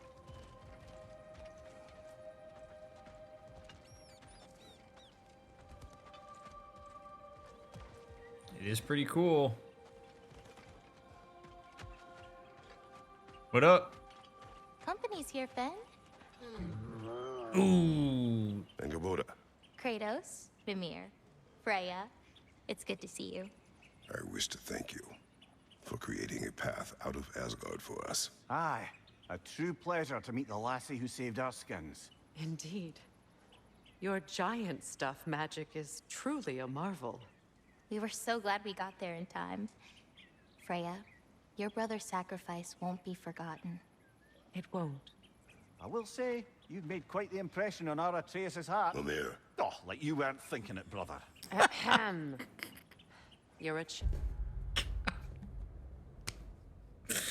God damn it. We have to have one more God damn it, Mimir, don't we? God damn it, Mimir. That is not your place, brother. It's not your place, man. You gotta bite your tongue. You gotta let her and Atreus figure it out, man. You're not helping. Mimir's like a drunk uncle at a party. Seriously. Oh, like, dude, you get, and it's disrespectful to Atreus. It is disrespectful to his development as somebody who has maybe some interest in Angerboda. We don't even know that. We don't even know that. Like, maybe Atreus just thinks it's cool that he met another giant. Maybe Atreus is gay. Like, I don't know. But, like, this assumption that he just, like, loves Angerboda because they're picking up on signals that probably in some ways come from a level of inductive reasoning, and then him just blurting this out to Angerboda as of like, ho, ho, ho, Atreus has a crush on you. It's disrespectful to Atreus. It's disrespectful to Angerboda. It's disrespectful to their relationship. You don't need to put that out there, dude. And some people fall back on this idea that's like, I can't help myself. Yes, you can. Talk to Kratos about it. Talk to Freya about it. But you don't need to go there and out Atreus like that, dude. You're not helping. It's making it about him. And his need to be smart. His need to know more than everybody else. Cherished ally, Angerboda. I hope we cross paths again. I imagine we will. There's lots to do, and I'm just getting started.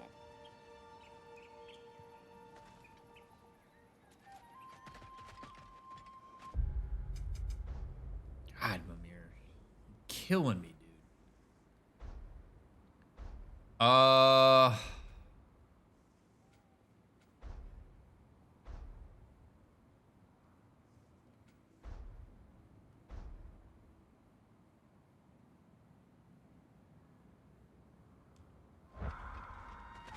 Kratos, the last time you were here was because of Faye, right? You saw this in prophecy. Your son told me. It's a beautiful place to rest. It is what she wished.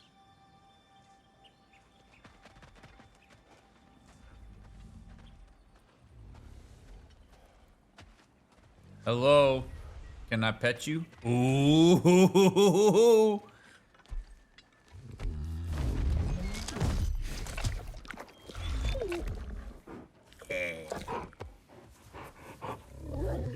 Boy.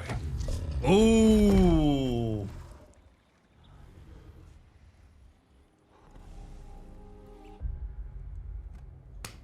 It's a great spot to end. I know there's more to do. I know that Tyr's alive, but this is where we're going to end it, is on petting Fenrir.